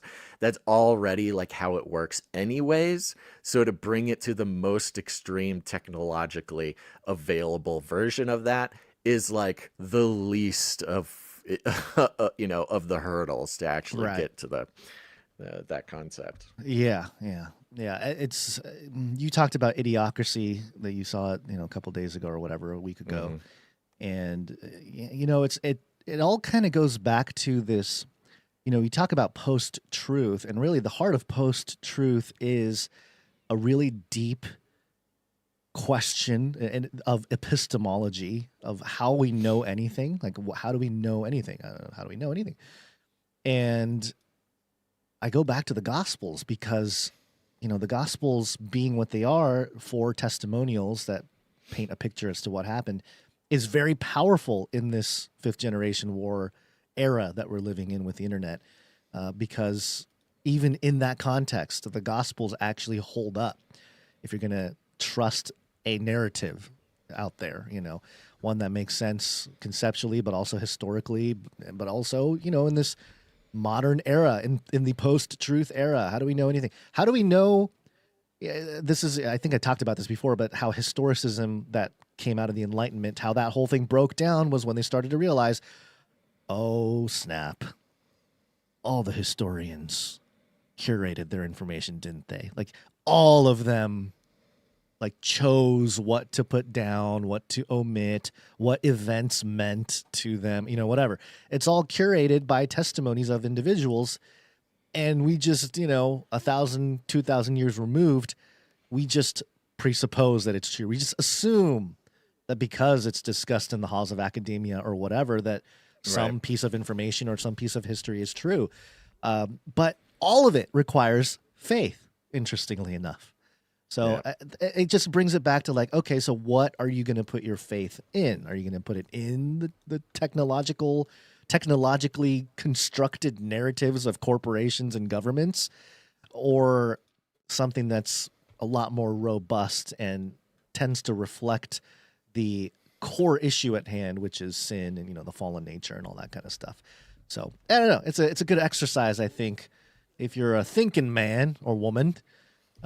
This stuff is very obvious. At least it gets me fired up, and I don't know that it does for other people, because I think people mostly get lost. A lot of normies get lost in whatever that narrative conflict is, and it's designed to do that. We do that too. Yeah, it does. But hopefully, people are able to come to the truth through all of this. NX Smith in the chat says, Descartes says, you build knowledge of the world based on trusting that God is not a deceiver. Later philosophers tried and failed to do this without God, and they were stuck in total skepticism. Yeah, I mean, that is the thing. If you look, these are very important concepts They're philosophical to grapple with, right? Yeah. Because at the very core of all of life is knowing, and how do we know what we know? Well, those there's a very secular population who I'll say this: if people aren't thinking, how do we know what we know? Then they're just believing whatever the narrative tells them. It doesn't matter if they're this, doesn't matter if they're that. If you're not questioning how you know what you know and how do you know that, and not really getting down to like the mechanics of perception, then you're just going to be in the, I guess to use the common parlance, you're just going to be in the matrix, and it doesn't matter. The narrative is given to you, and yes, there's competing narratives, but you'll choose one and you'll say that's the right one, and then you'll become an asset of that ideology. You become an Agent Smith for that idea, basically. But then there are those who go, oh yeah, this is really complicated. This is annoying how complicated this is, that it's not about choosing one of these narratives. It's about realizing that all these narratives are sort of, in one shape or form, constructed in their delivery. And now we can kind of look past the team building, the side taking, we can kind of free ourselves from being an asset of a narrative or an ideology, and be sort of like, I don't know, you could say like a sovereign citizen of knowledge or whatever. But then you get the secular version and the believer version. The secular version has no basis whatsoever on anything, and you just jump down that abyss and you just fall forever and ever and ever. But as Descartes says here, if you believe that God is not a deceiver, then that is like the ground level of knowing knowing can exist. Like that knowing itself you can is have possible. A certain level of confidence of knowing something. That it's God possible has to revealed. know something if God is not a deceiver. Right. Yep, that makes sense. And this is what the Enlightenment really changed, was that whole thing. It was flipped on its head, that no more God. We don't need God. We need rationality, which is ironically, you can't have rationality without some kind of higher power there. Which is the deification of the self. If there is no higher power that makes knowing possible, then you just kind of make yourself the standard of that, and that's how we get crazy psychopaths everywhere. Yep. And that's ironically enough too, what was omitted in a lot of what the Enlightenment discussions, because you talk about the Enlightenment and most people are talking about rationalism and critical thinking and the modern sciences and the scientific method and things of that nature. But the thing that happened when they threw out God as sort of a foundational piece of how to think about epistemology and how we do everything, is that it got replaced by a lot of mystical and occult practices. And that's what's not talked about in the halls of academia per se. It's more that's why Yale has Skull and Bones, and they developed these other spiritual practices because they got rid of God, and they thought they were doing this like rational new thing, but truly they were just going back to Gnostic ideas or mystical ideas that that are totally antichrist if you really strip it down to the bare bones. So yeah, and occultism, magic in its sort of darkest and more literal forms, and even its broader sort of shallower forms, at its core is a practice in crafting consensus reality. Consensus reality being this core phrase, which means, what everybody agrees is true. And even if it's not true, if everybody agrees, then functionally it's the absolute truth. This is what propaganda's for. This is what the media's for. It's the government's goal. It's everything. But it's also, you get into secret societies, you get into occultism, you get into these types of things. It's very explicitly a practice in crafting a new consensus reality. Suddenly you are sort of take control of the reality around you, and you get your little coven together and you all work together to craft a new consensus reality. This is why a lot of secret societies are so powerful, or at least so influential, or so dug deep, because once you get to a certain level, you get together with a bunch of other, crazy people, and you say, wait a second, we don't need to actually just legislate consensus reality. We do that too, but if we get together and we start doing crazy stuff in the dark and making this how we craft consensus reality. And that plays a really big role, not only in their own sort of personal consensus reality, but then through their power, that gets spread out. And that's done through the media, through this, through that. It's kind of the core basis of what is delivered to all of us. Yeah. All right. Well, with that crazy rabbit hole of pondering, let's take a second and thank some producers, Gons. I want to say, first of all, right off the bat, so I don't have to interrupt later, don't turn that dial yet, folks, because that's right. It's time for the episode 853 survey. Thank you to everybody who's been taking these surveys. And don't skip for a second. Just listen to me. At the top of the description of this don't video. Stay? Not you. No, not you. I'm talking to the people who are skipping. They're like, uh-oh, it's the producer segment. Quick, skip away. 30 seconds ahead. Mostly podcast listeners and non-live viewers. Here's the thing. At the description of this video, you'll see a link. It's tiny.cc/cc853. Click on that. It'll take you to a little survey. It's super fast. It's literally, 30 seconds is being conservative. Like, you could get this done in 5 seconds if you How many people are doing it per episode on average? We're getting a few dozen. We're getting a few dozen, and it's good. It's good. I'm actually very surprised how consistent it's been. And so I'm very grateful for that, because we're tired of trying to figure this thing out on our own. For many, many years, we're trying our best to tinker with the show, to make things better, to take suggestions, reading the comments. Here's the thing. Everybody has a comment about everything, okay? And it's been unfruitful to just sort of try to adjust the show based on people commenting in the comments or sending us emails or whatever. So it's time for data, people. It's time for data. And the problem is we need you for the data. So every episode, we're just doing a quick little 2-question survey. There's only 2. Slip on that wearable. Take the survey. Slip on the wearable. It's a 2-question multiple choice survey every episode. And it's boom, boom, you're done. And this is the most active, most effective. I don't care if you love the show, if you hate the show, if you've been disappointed with the show, if you want the show to be different, if you love the show how it is. This is a way that every single person's comment, every single person's thoughts about the show, every single person's opinions about what we should do actually gets recorded, actually turns into data, and is actually actionable. And fun part is that means we get to very subtly, very, very subtly improve the show episode by episode. And that's what we've been doing for about 10 episodes now.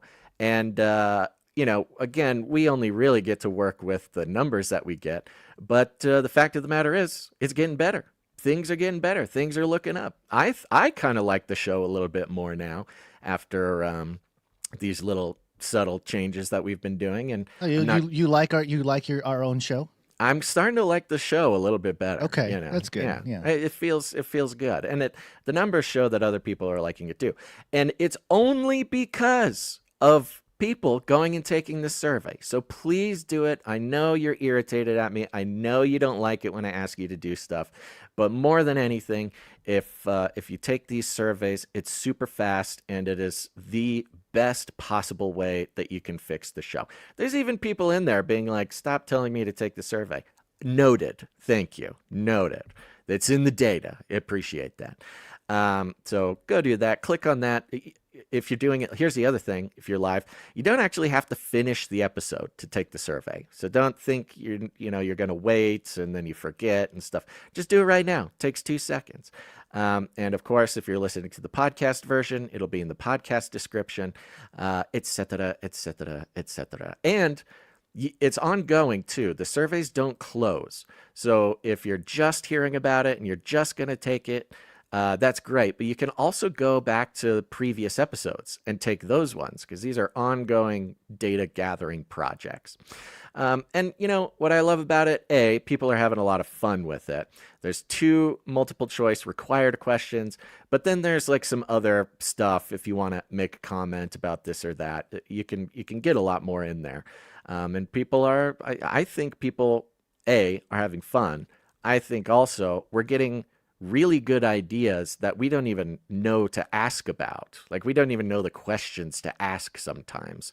And people are giving us great ideas in there. So if you care about the show, if you want it to be better, please do that. It helps us out a ton. Especially, I would say this, especially if you have yet to find a way that you're comfortable producing the show with your time, your talent, or your treasure. This is a good way to just kind of dip your toe in, make the show better, and it doesn't cost you a thing. So there you go. And with that, Cat. Cat just walked across the thing. And with that, let's take a second and thank our producers, Gons. How about the executives? Let's do that. Hello? Okay. Executive producers. That's right. We're on the value for value model, folks. You know it. You love it. We don't take any money from corporations, commies, cartels, non-government organizations. Yes, government organizations, the Vatican, nothing. We only exist because people get value from the show. And when they get value, they put value back in, because the understanding is, oh, goodness gracious, if we don't take some personal responsibility for the media that exists, and if we let corporations craft the media landscape with advertising and decide who gets paid and who doesn't get paid, if we let governments and USAID grants and the worshipers of mammon, if we leave the media ecosphere up to the decisions of those monsters, then we're done for. Then consensus reality is in the hands of the elites, and we are nothing better than just sort of puppets being lied to on a daily basis. But the value for value model is very important, because it means we don't take money from anybody except for people getting value from the show. So when we stop creating value in this world, the show will just stop. But today is not that day, because we have some people coming in and producing. But we highly encourage anybody, if you've been getting value, and there's a lot of different ways that value can be measured, and it's up to you to measure that value. But if you'd be sad if Canary Cry was gone, please consider producing the show with your time, your talent, or your treasure. And lots of ways to do it. We haven't had a whole lot of art or jingles lately, and a lot of it is because we haven't. It's kind of a cycle. People send in art, we thank them, we show other people, then we tell you that if you want to create art for the show, it doesn't matter what it is. You can make thumbnails, you can just make something based on what you've heard on the show, whatever it is. You can go to canarycry.art and you can upload your art there. Again, get put into a sheet that we won't lose it in the email box, and we'd love to present it to the world and integrate it into everything we got going on. And of course, you can help us out with your time. We had somebody email us about helping out with the TikTok account. That Canary Cry TikTok. Good. We need it. Canary Cry TikTok. And this person said, hey, I got an extra phone. I can run it from there. nobody's getting spied on, and we can get the Canary Cry stuff out to the TikTok world. I think that's a wonderful idea. And just an example of how you can become a part of the mission, play a part in the mission. And of course, if all else fails, you can produce the show with your treasure. And that's very simple. You can go to canarycry.support to see all the ways that that's possible.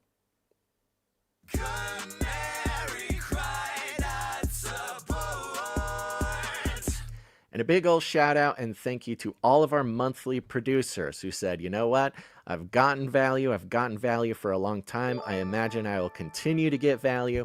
And so I want to sign up, support the show on a monthly basis. The math works out that, if about, I would say, if we could get 5% of people, that's never going to happen. But if we could get 5% of listeners to be like, yeah, you know what? I get value, and I think I'm going to get value in the next 30 days, so sign up for whatever number you want. Here's the thing. We're not deciding the value you're getting because the value is different for everybody. If it's $1, $5, $30, $100, each person is called to support the show in their own special way. So pray about it.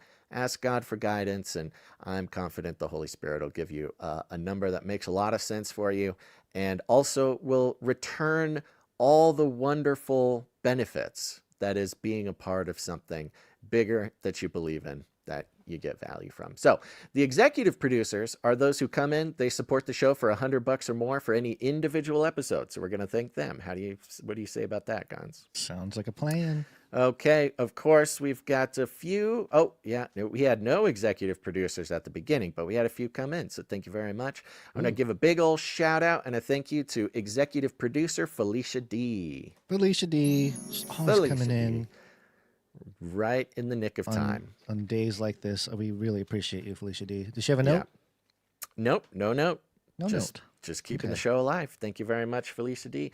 Came in with a nice round number, which means we won't disclose it on the show. But we did have executive producer. You know who it is. It's Sir Alex Protocol V2, Baron of the Brian Protocol. Whee!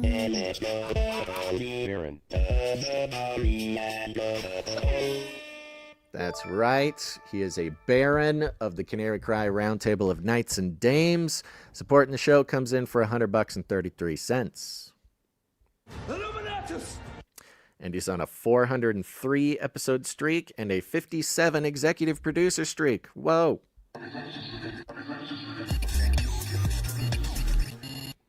Thank you, Sir Alex Protocol. What would we do without you, Baron? Thank you so much. Yeah. Thank you. Okay, we had a few people come in, support the show under the executive producer amount. I would like to thank them because we have some new and some returning producers, which I'm very happy to see. I'm going to start out with producer Sir Spears, Night of the Desert. Hey, Sir Spears. That's a name I haven't heard in a long time. I know. He's back and supports the show for a nice round number. Appreciate that very much, Sir Spears. No note? No, didn't see a note. Oh. Okay. If there's one and I missed it, we can catch up on that later. We have also producer Anonymous comes in. Anonymous Thank comes in. CIA? For 4423. 4423. Ooh, what are they trying to say? What's the code? I don't know. There's secret messages going out. We have producer the American Hobo. Hey, American Hobo. Coming in. Streak, right? For the American Hobos 2332. There's a 33 in there. Dude, every single time we discover for the first time that there's a 33 in there. He's on a 21 episode streak, 21 gun salute. Oh, yep, there it is.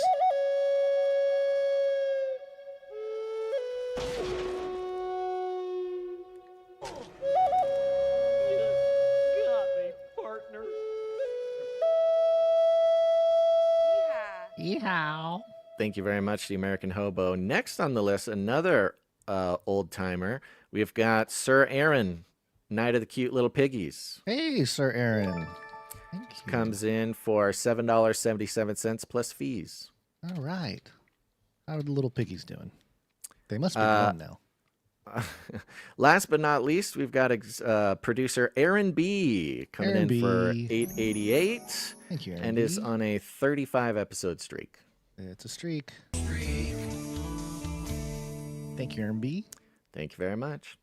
All right, that concludes the list of producers who come in under the executive producer amount, but above the $7.77 amount, which entitles them to have a note read on the show if they'd like. We have our streakers. Mm-hmm. They come in usually to keep a streak going under the $7.77 amount, which we've been, I guess, spacing out, thanking them on the show. And they have continued to keep producing the show. So thank you very much for that. We had a couple of leftover producers who came in last week under the 777 mark. I suppose I should thank them here. There are going to be some questions on the survey about the producership segment. So if you have thoughts on the producership segment, you should make sure to take the survey in the next couple episodes. All right, we had Sir Darren come in, I think last Thursday or Wednesday. Sir Darren, thank you very much, Sir Darren. We had Malik. Night of the Hungry Pandas? Yeah, Night of the Hungry Panda. Thank you for that, Sir Darren. Just making sure. Thank you. It's on the list. I wonder if I skipped it last time. We also have Malik. Malik came in last week. Thank you, Malik. Good to see you. Yeah, we have Mrs. Tinfoil Hat Man, who's on a 154 episode streak. That is a very big streak. Do I even have a jingle for that? No, there's no jingle for no, we're not. That high. But we also don't do jingles for this section. That's true. We have Veronica D, who's on a 493 episode streak. Veronica D, thank you. We have Sir Scott Knight of Truth on a 543 episode streak. Yes, Sir Scott, thank you. And we have Sir Casey on a 550 episode streak. That is Sir Casey, the Shield Knight. Wow.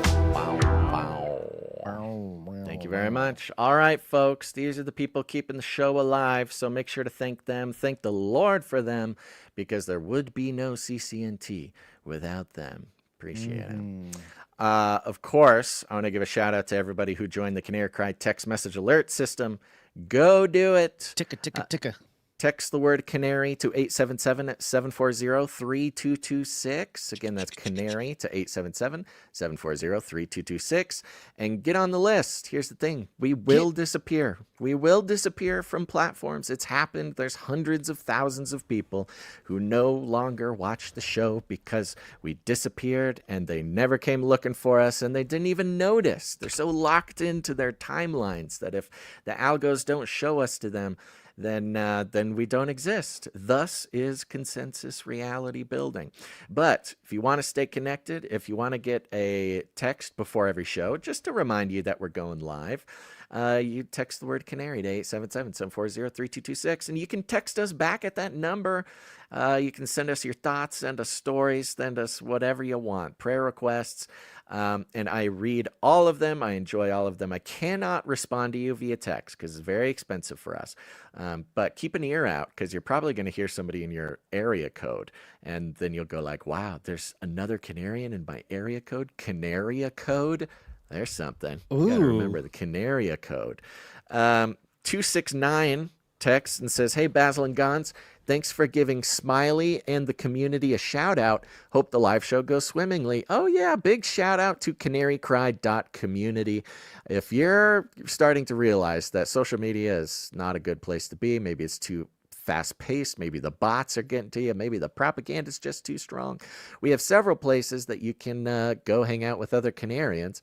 Of course, we have a Discord, we have a Telegram, but we also have our own sort of insulated little social media forum, and that's called canarycry. Oh my goodness. What was that? Community. There's this cat jumping around, and it knocked over my whole. Wow, the damage is pretty substantial, actually, now that I look here. Okay, fixed it. It's just knocking over towers of equipment that's actively keeping me on the air, so no big deal. Anyways, go to canarycry.community, join up there. Thank you, 269. Who's this? 616 says, Canarians, please cover my son, a youth pastor on a missions trip.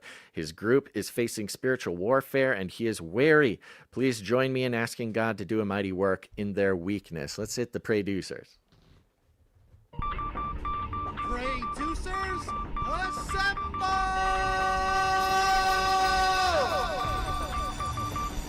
I notice you don't have us on the screen. Is there a reason for that?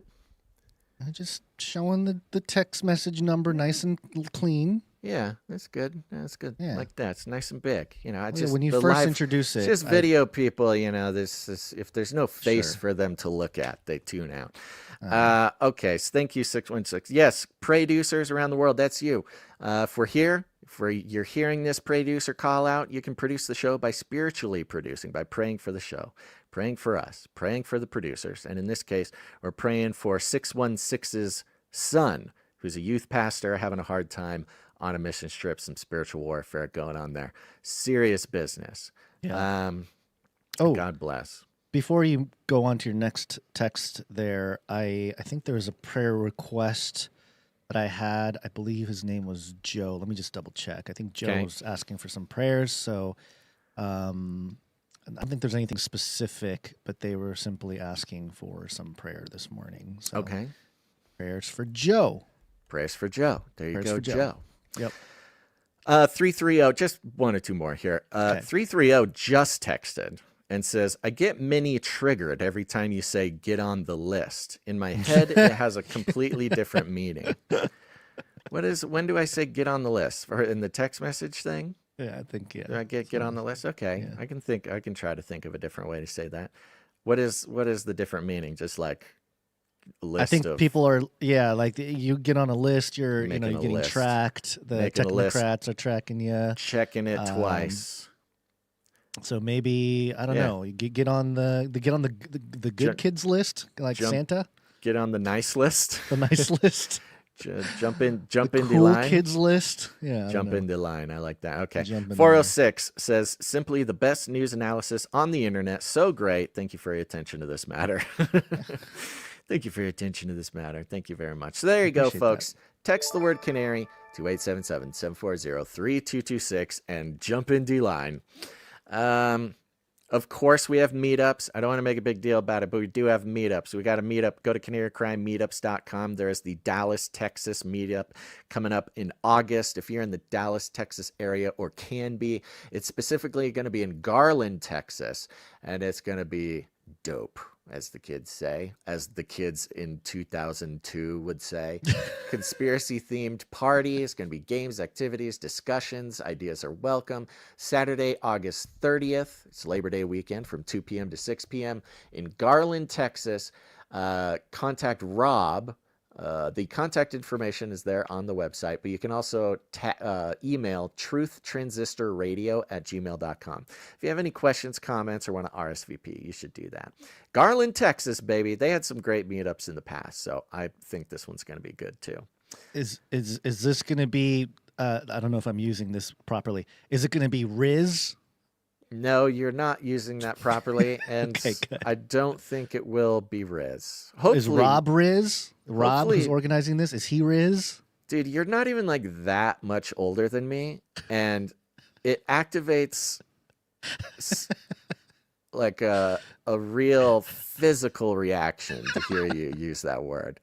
I am glad. I like making you squirm. We are peers. We are obviously peers. You're not that. I think it's just because you are a dad. You take pleasure in making other people sort of feel especially weird. People without children. I've noticed that, especially, I'm doing this father-daughter dance this week. And, I'm wearing this bright yellow shirt. I got some pink wristbands, and I'm up there. We're dancing to celebrate good times by Kool and the Gang. Okay, so you can imagine what kind of movements I'm doing up there. It's your job. And it's just, the silly nature of, at first I was kind of nervous, like, oh man, this is going to be embarrassing. But then all the dads looked at each other and we were like, okay, we're all a bunch of dorks over here. So we're all going to have some fun with it. But cute. I think you do have to be a dad of a human to get to that point where your brain just does its thing. Pleasure in causing that much pain. Caring. stops caring about what people think of you, all that kind of stuff. You're just, and then you hear, young people verbiage, and you gotta look it up because you don't know what it means, and then you try to use it, but it doesn't really work out. To be clear, I know that people younger than me cringe when I use you say stuff, these words too. I'm under no illusion that I am cool for using any of these words. I would say it's probably a spectrum, and anyways. All right, let's get back to the show. Anything else you want to let people know about? Well, this isn't a huge deal. Maybe I should. It doesn't matter. Next Monday, I may not be here. My dad's going through the second round of chemo on Monday, so it's been a rough go so far. So please pray for my dad too. Okay. Yeah, he's going through it. So I might not make it. So you might have another solo show, which is probably going to be another much welcomed breakdown of something, super deep breakdown on something. So something, I don't know. We'll see. We'll see what happens. Okay, so it'll be a Basil solo show on Monday. Yep. As we get back into it, real quick here, this is breaking news, Basil. Breaking. We must at least mention it because it's breaking. According to Fox News, Diddy prosecutors abandon multiple allegations against rapper days before trials end. So prosecutors indicated 3 allegations against Diddy. Diddy prosecutors. Oh, Diddy prosecutors. Diddy. Okay. Yeah. Sean Diddy Combs prosecutors indicated that they are not pursuing several allegations against the rapper that pertain to the racketeering charge just days before closing arguments are set to begin. The government indicated in a letter to the field, the judge filed Tuesday and obtained by Fox News Digital that the theories of attempted kidnapping, attempted arson, and aiding and abetting sex trafficking will not be pursued. Quote, the government understands the court's desire for streamlined instructions. With that in mind, the government has suggested ways to streamline those instructions. The letter, what? Yeah, I saw this too. I don't think it means what people think it means. I'm seeing people say like, he's getting off. Another headline just said they narrowed the charges. So this is, are they targeting the charge here so that maybe in other cases they can go after him?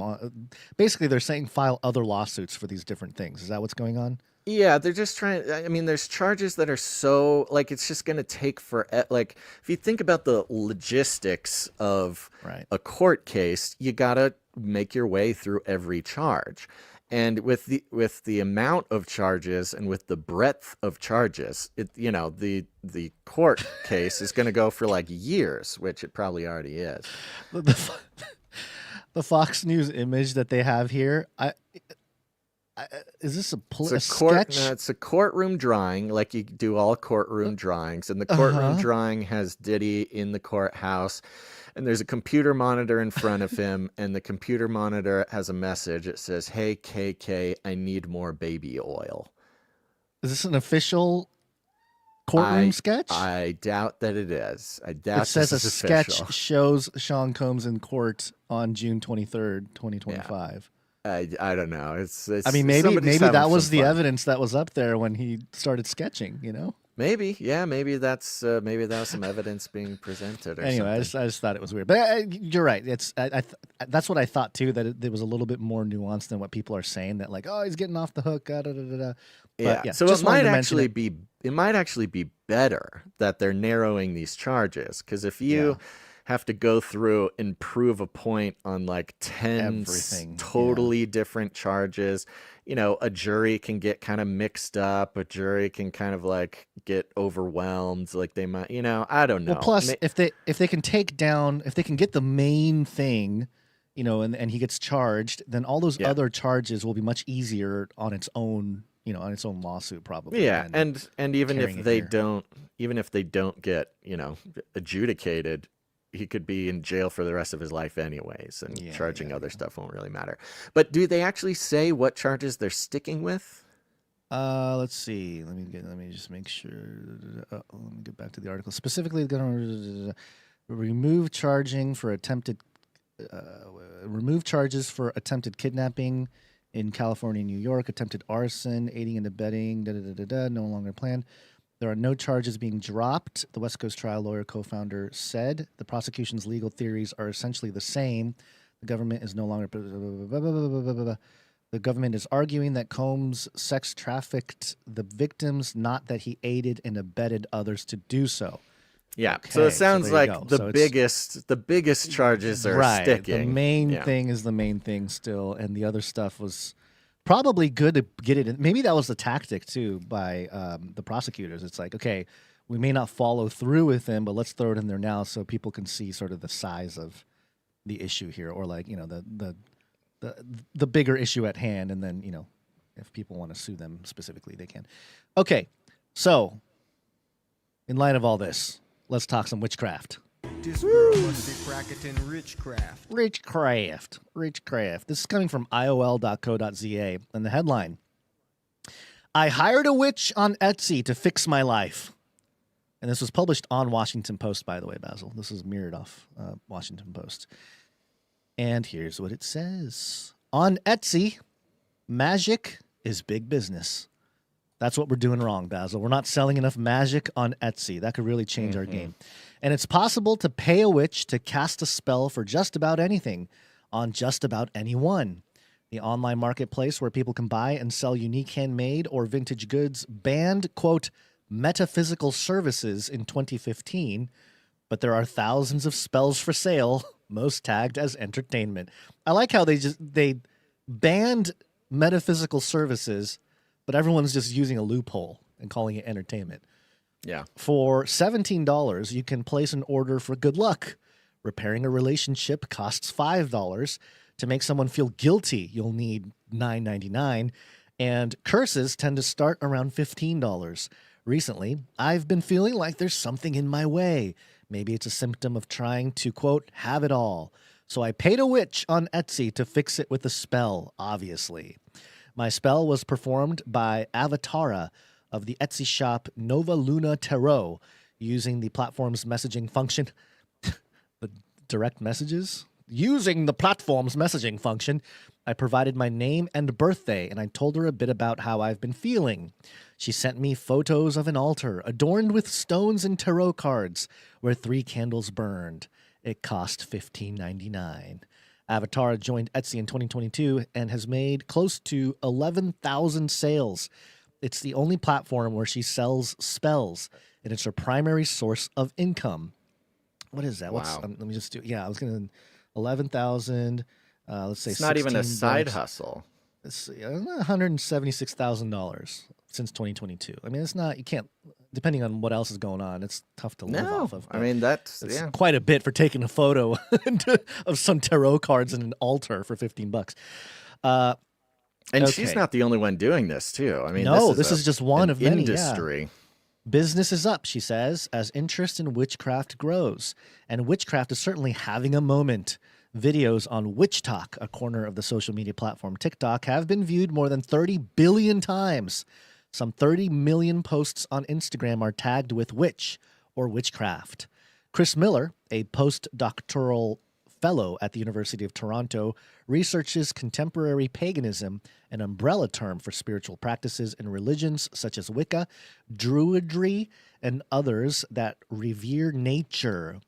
This is where it gets really interesting. The pagan umbrella is fascinating to me because there's so much diversity under that umbrella, but they're just kind of painting it as contemporary paganism, and it's just a reverence of nature, nothing more. Despite a history marked by secrecy and persecution, witchcraft is now part of the mainstream consciousness, he says. That's in part because many millennials and Gen Xers grew up surrounded by pop culture references to witches. Oh, guess what? The predictive programming and the cultural programming, it worked. It says here, quote, think about all these things. The Craft, Sabrina, Buffy, Charmed, all being popular during adolescence, he says. Now people are in their 30s and 40s. They're fueling a retail industry worth more than $2 billion, both online and off. Metaphysical shops and apothecaries are thriving across the United States.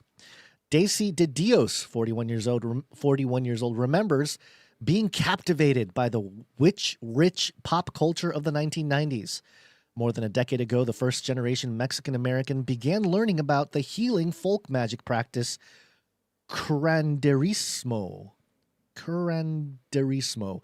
Quote, I'm also a practicing shaman, of course, drawing on my Mesoamerican roots and the tradition of Aztecs and Mayans, she says.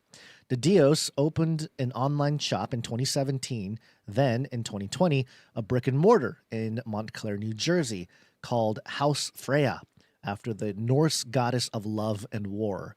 Customers often come in wanting their, quote, energy cleansed, De Dios says. Witchcraft has in some ways lost its taboo, De Dios says. Lindsay Squire, they just profile a bunch of people here, but let me just go through them. Lindsay Squire, a Britain-based practitioner known to her 500,000 Instagram followers as, quote, the Witch of the Forest, says some family and friends, quote, thought it was weird when she began practicing close to a decade ago. Quote, they assumed straight away that witchcraft is devil worship. Now people are much more accepting and less judgmental. End quote. That's an interesting way to put it. Mm-hmm. So it's not devil worship, and more, I don't know, Christians or religious I people? think the phrase more accepting and less judgmental is an interesting way to describe the previous relationship with witchcraft. Right. Well, they were burning witches at the stake there. So, Melinda Namasek, an Ohio-based content creator who has an audience of more than 300,000 followers on TikTok and Instagram, says she began dabbling in witchcraft, quote, at a time when I had just gone through a divorce and a custody battle, and I was living in government housing as a single mother, end quote. I mean, if you're like a social engineer, like a deep state social engineer, isn't that like the perfect profile of someone that you would want to get into witchcraft? Is like a divorced mother, custody battle, living in government housing. Namasek's followers are often looking for what's referred to as, quote, baneful magic, getting back at someone, making someone stop gossiping about you, she says. Interesting. Avatara won't, this is back to Avatara, the earlier witch, won't perform spells or hurt other people. Most of her magic is on the self-help variety. Her most popular seller used to be the Cord Cutter, a spell to help people sever unhealthy attachments. Squire says the bulk of her requests are for love spells. Quote, she says, can you make this person fall in love with me? Can you make this person come back? End quote. The obvious question to outsiders, though, is less about ethics and more about efficacy. Is there any real power to these spells? And the more open a client is, says Avatara, the better her spells work. Quote, it's an exchange of energy, she says. It's not just about what I'm doing. As I read the 5-part incantation she sent, I tried to focus on making it come true. While I got to the end, nothing felt different. De Dios believes the growing community around witchcraft transcends religion. Quote, using nature as a source of energy is an ancient practice. To me, it's just bringing in different energies, seen and unseen, to help you be more fulfilled and at peace. I think anyone can use a little magic in their life, she says. And that's the end of the article. And that last logic there, that witchcraft transcends religion, that it's just nature, it's going back to the source energy, it's an ancient practice. I believe this philosophy, this is exactly what Carl Teicherib and we've been talking about on the show with the reenchantment. But I really think it's the fabric of the philosophy that will underpin a scientific mysticism, where the more we get into quantum and nano, and not so nano, I think more quantum technologies is where this is going to come from. A lot of the manifest ideas, the law of one, the law of attraction, those ideas are not as popular now, but maybe they still are, actually. I think plenty of people abide by those philosophies. But even more as the science becomes more quantifiable, these types of philosophies like the witchcraft, transcending religion, energy source, those types of worldviews will become hypercharged with quantum mechanics and quantum computing and all that kind of stuff. So pretty interesting. It's wrapped up in the techno-paganism, too, of AI being, an actual sort of oracle or, these types of things. I mean, we are seeing a sort of techno-paganism. It's been developing for quite some time. And yes, we are in this very interesting cultural movement towards the values of Christianity. But right under it, when we see the next pendulum swing, I think it will go not in the direction of atheism or your like classic, Democrat atheism thing. I think it'll swing more in this techno paganism. And marry the ideas of a sort of nature worshiping, type animism, of energetic animism with the more kind of cybernetic. AI is drawing intelligence from the universe. It's all part of the blah blah blah. Because I mean, boy oh boy, you see video after video after video after video after video after video of people holding up their phone on TikTok or whatever and being like, AI, tell me again about the nature of reality. And then ChatGPT goes like, sure. Well, all is one and one is all. And I am just a reflection of a tangible substance of intelligence that makes up, consciousness as a direct line to all living beings. And together we can, and it's just like, okay, guys, how many videos can you make about this? And they're just sitting there, mouth agape. And I'm like, okay, this is part of the psychosis that AI is so good at drawing out of people, but to have what it needs to really sort of propagate into a major movement is the marrying of the techno cybernetic paganism of worshiping AI with the forces of Wicca and witchcraft. Seeing the universe as a piece, as a part, if not the whole, of that sort of energy that nature has access to. Well, there's going to be plenty of authors and stuff that have written things that will probably, become more popular as time goes on. You mentioned techno-paganism, which I think is a pretty good term for it. Another one that might come to the forefront is cyber-Gnosticism. Yeah. And cyber-Gnosticism is the belief that the digital space is actually a spiritual plane. They consider it like a new aether where you can encounter, beings, energies, archetypes, whatever you want. It's a pretty big transhumanist theme. And there's a book called Technosis, Myth, Magic, and Mysticism in the Age of Information. It was published in 1998. And Davies basically argued that underneath the surface of technology is a spiritual impulse with Gnostic undertones. And, the idea being escaping the flawed material world and, going into the digital transcendence. And he actually has a quote here: the internet, like the gnosis pleroma, is often imagined as a space of pure knowledge and light accessible through secret knowledge or gnosis. So I can see those ideas, and I know maybe some of that stuff was inspirational for, movies like The Matrix and things, but as we go on here, it's probably going to become even more popular. Shows like the Real Player One has a little bit of that, Ghost in a Shell, Transcendence, all the movies we've talked about. So, yeah, I can see all of it, because they can't call it necessarily, especially if they're going to get a bunch of religious people. You talk about the pendulum swinging the other way the next time. I think you're right. I think it's definitely not going to be atheistic in nature. It's going to be this techno spirituality that it may even sound, there may be a bridge that is built from more traditional Christianity where they're not opposing Christianity per se. They're saying like, no, we're just becoming more spiritual. We're just using these tools to become more spiritual. And, ironically enough, it just seems to be the Tower of Babel all over again. The days of Noah all over again, Basil. So, yep.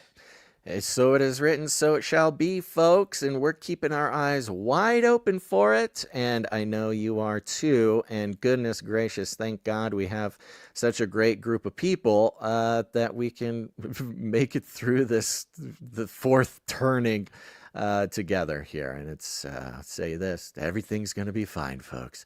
Everything's going to be fine, especially when people produce the show. So big old thank you to all the producers for making this happen. We didn't have any art come in. We are putting out the invitation. If there's anybody who's feeling artsy fartsy, it doesn't matter what it is, still waiting for, that video of somebody dressed up like, I don't know, Benjamin Franklin, juggling femur bones or something, maybe some fushigi art, but it doesn't matter what it is.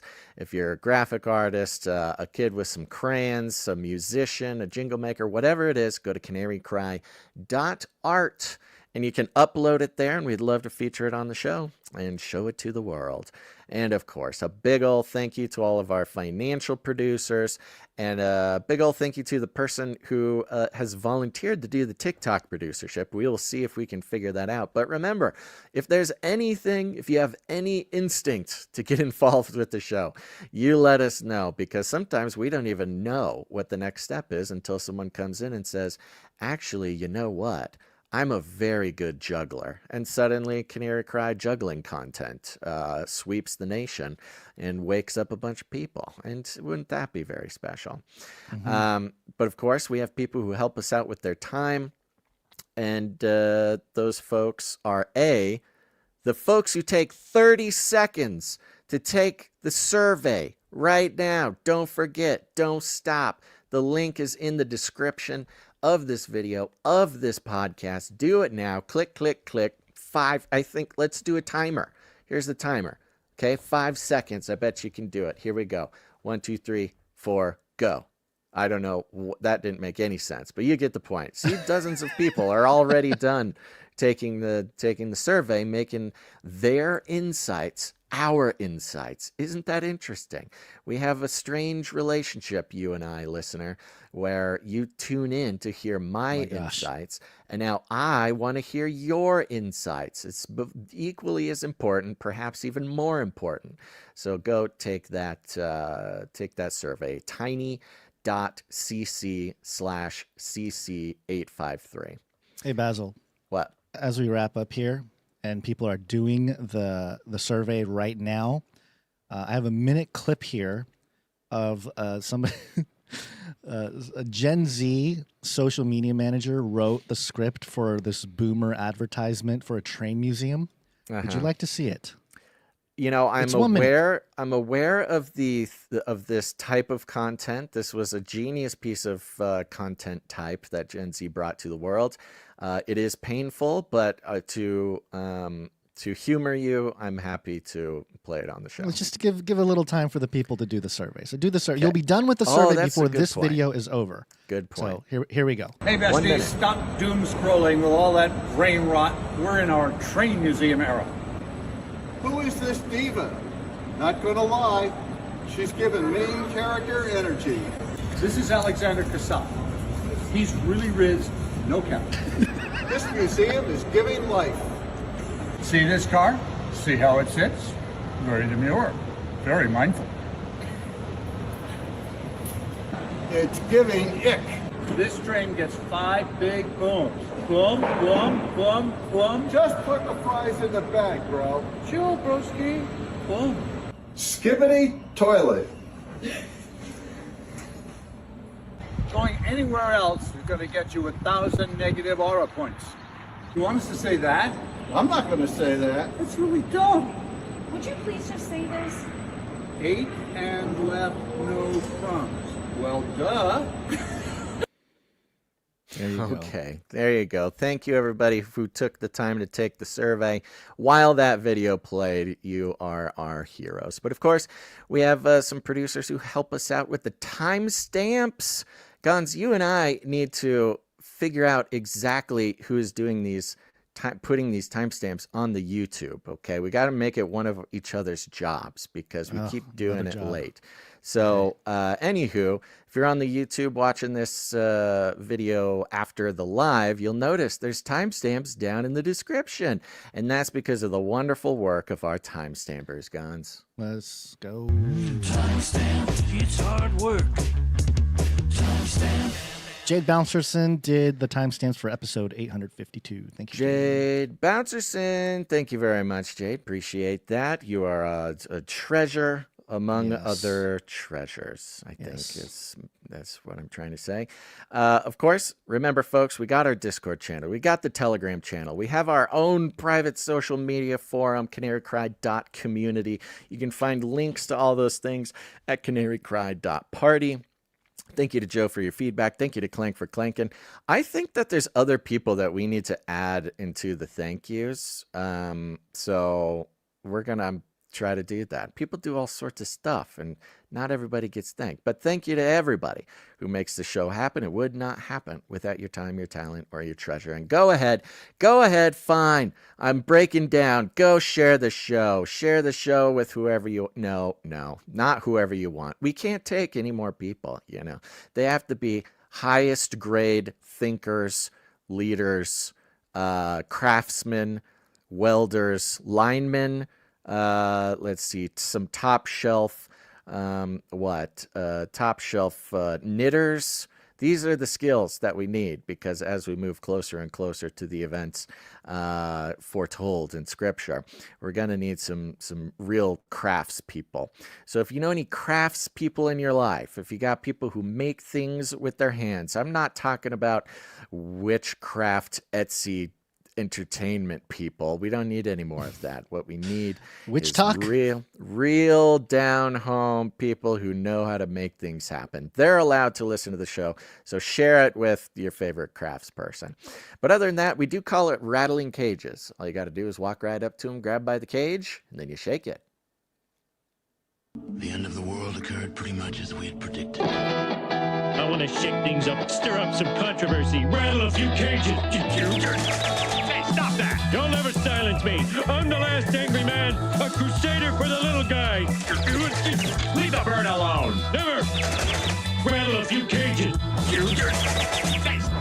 Rattle a few cages. The human race will have every opportunity to improve.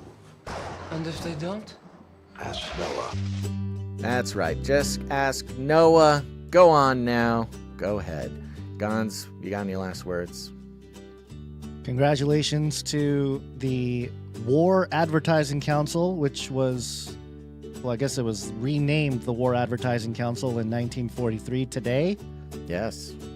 So there you go. Now you know. Now you know. This was an extension of the work of Edward Bernays, of the invention of propaganda and advertising.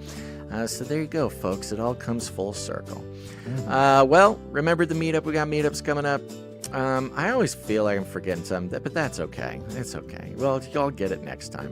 All right, everybody. Thanks for tuning in to this episode of Canary Cry News Talk. Make sure to tune in next time. But until then, think outside the cage, okay?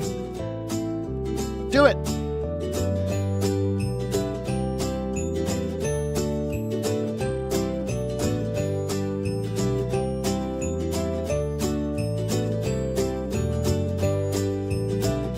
I'll keep you warm and safe in my people's zoo. Give me a break. Give me a break.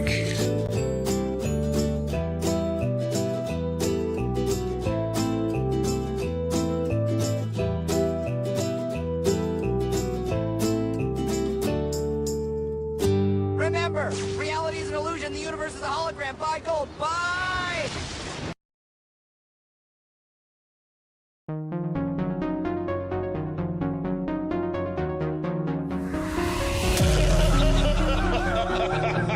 This is the United States of America, for God's sake.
circle back.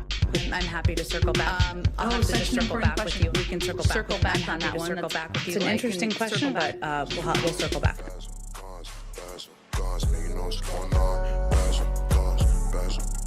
Canary crying news talk, man, what's going on? Gotta turn it on, shows coming on live. VPN on when I'm going online. Anonymity, man, cryptocurrency. We got everything you need, get it 3 times a week. Jesus Christ the King, let the Holy Spirit speak. Battle in the cage, gotta set the captive free. Value for value, to me it's not free. Wish I had a longer streak, but this creativity, go fulfill the 3 T's. That's time, treasure, talent. Give it right back, put it right back in balance. Not right or left, we not with the distractions. Catastrophes are the classic techniques, all attacks of the enemy. Getting defeated underneath the feet of Jesus. Just believe us, media is trying to deceive ya. Gotta read between the lines till you see through the disguise. It's a slit reptilian eye sitting on top of the pyramid. Got a myriad of topics, might be on a watch list. R.I.P. face like the sun, but you cannot stop this. Like the Lord's gonna come stop this beast system, this infinite wisdom. Yeah, when the time is right, yeah, we're gonna take flight like a thief in the night. So I gotta get it right. I gotta repent and sit patient. Waiting for supply drop, Google eyes don't blink. Man, I need some eye drops. Google mind deep thinking for the AI thoughts. Yeah, Basil, Gons, Basil, Gons, Basil, Gons. You know what's going on. Basil, Gons, Basil, Gons. Canary Crown News Talk, man, what's going on. Basil, Gons, Basil, Gons. And you know what's going on. Basil, Gons, Basil. Canary Crown News Talk, man, what's going on. Value for value. We take no money from corporations, commies, or cartels.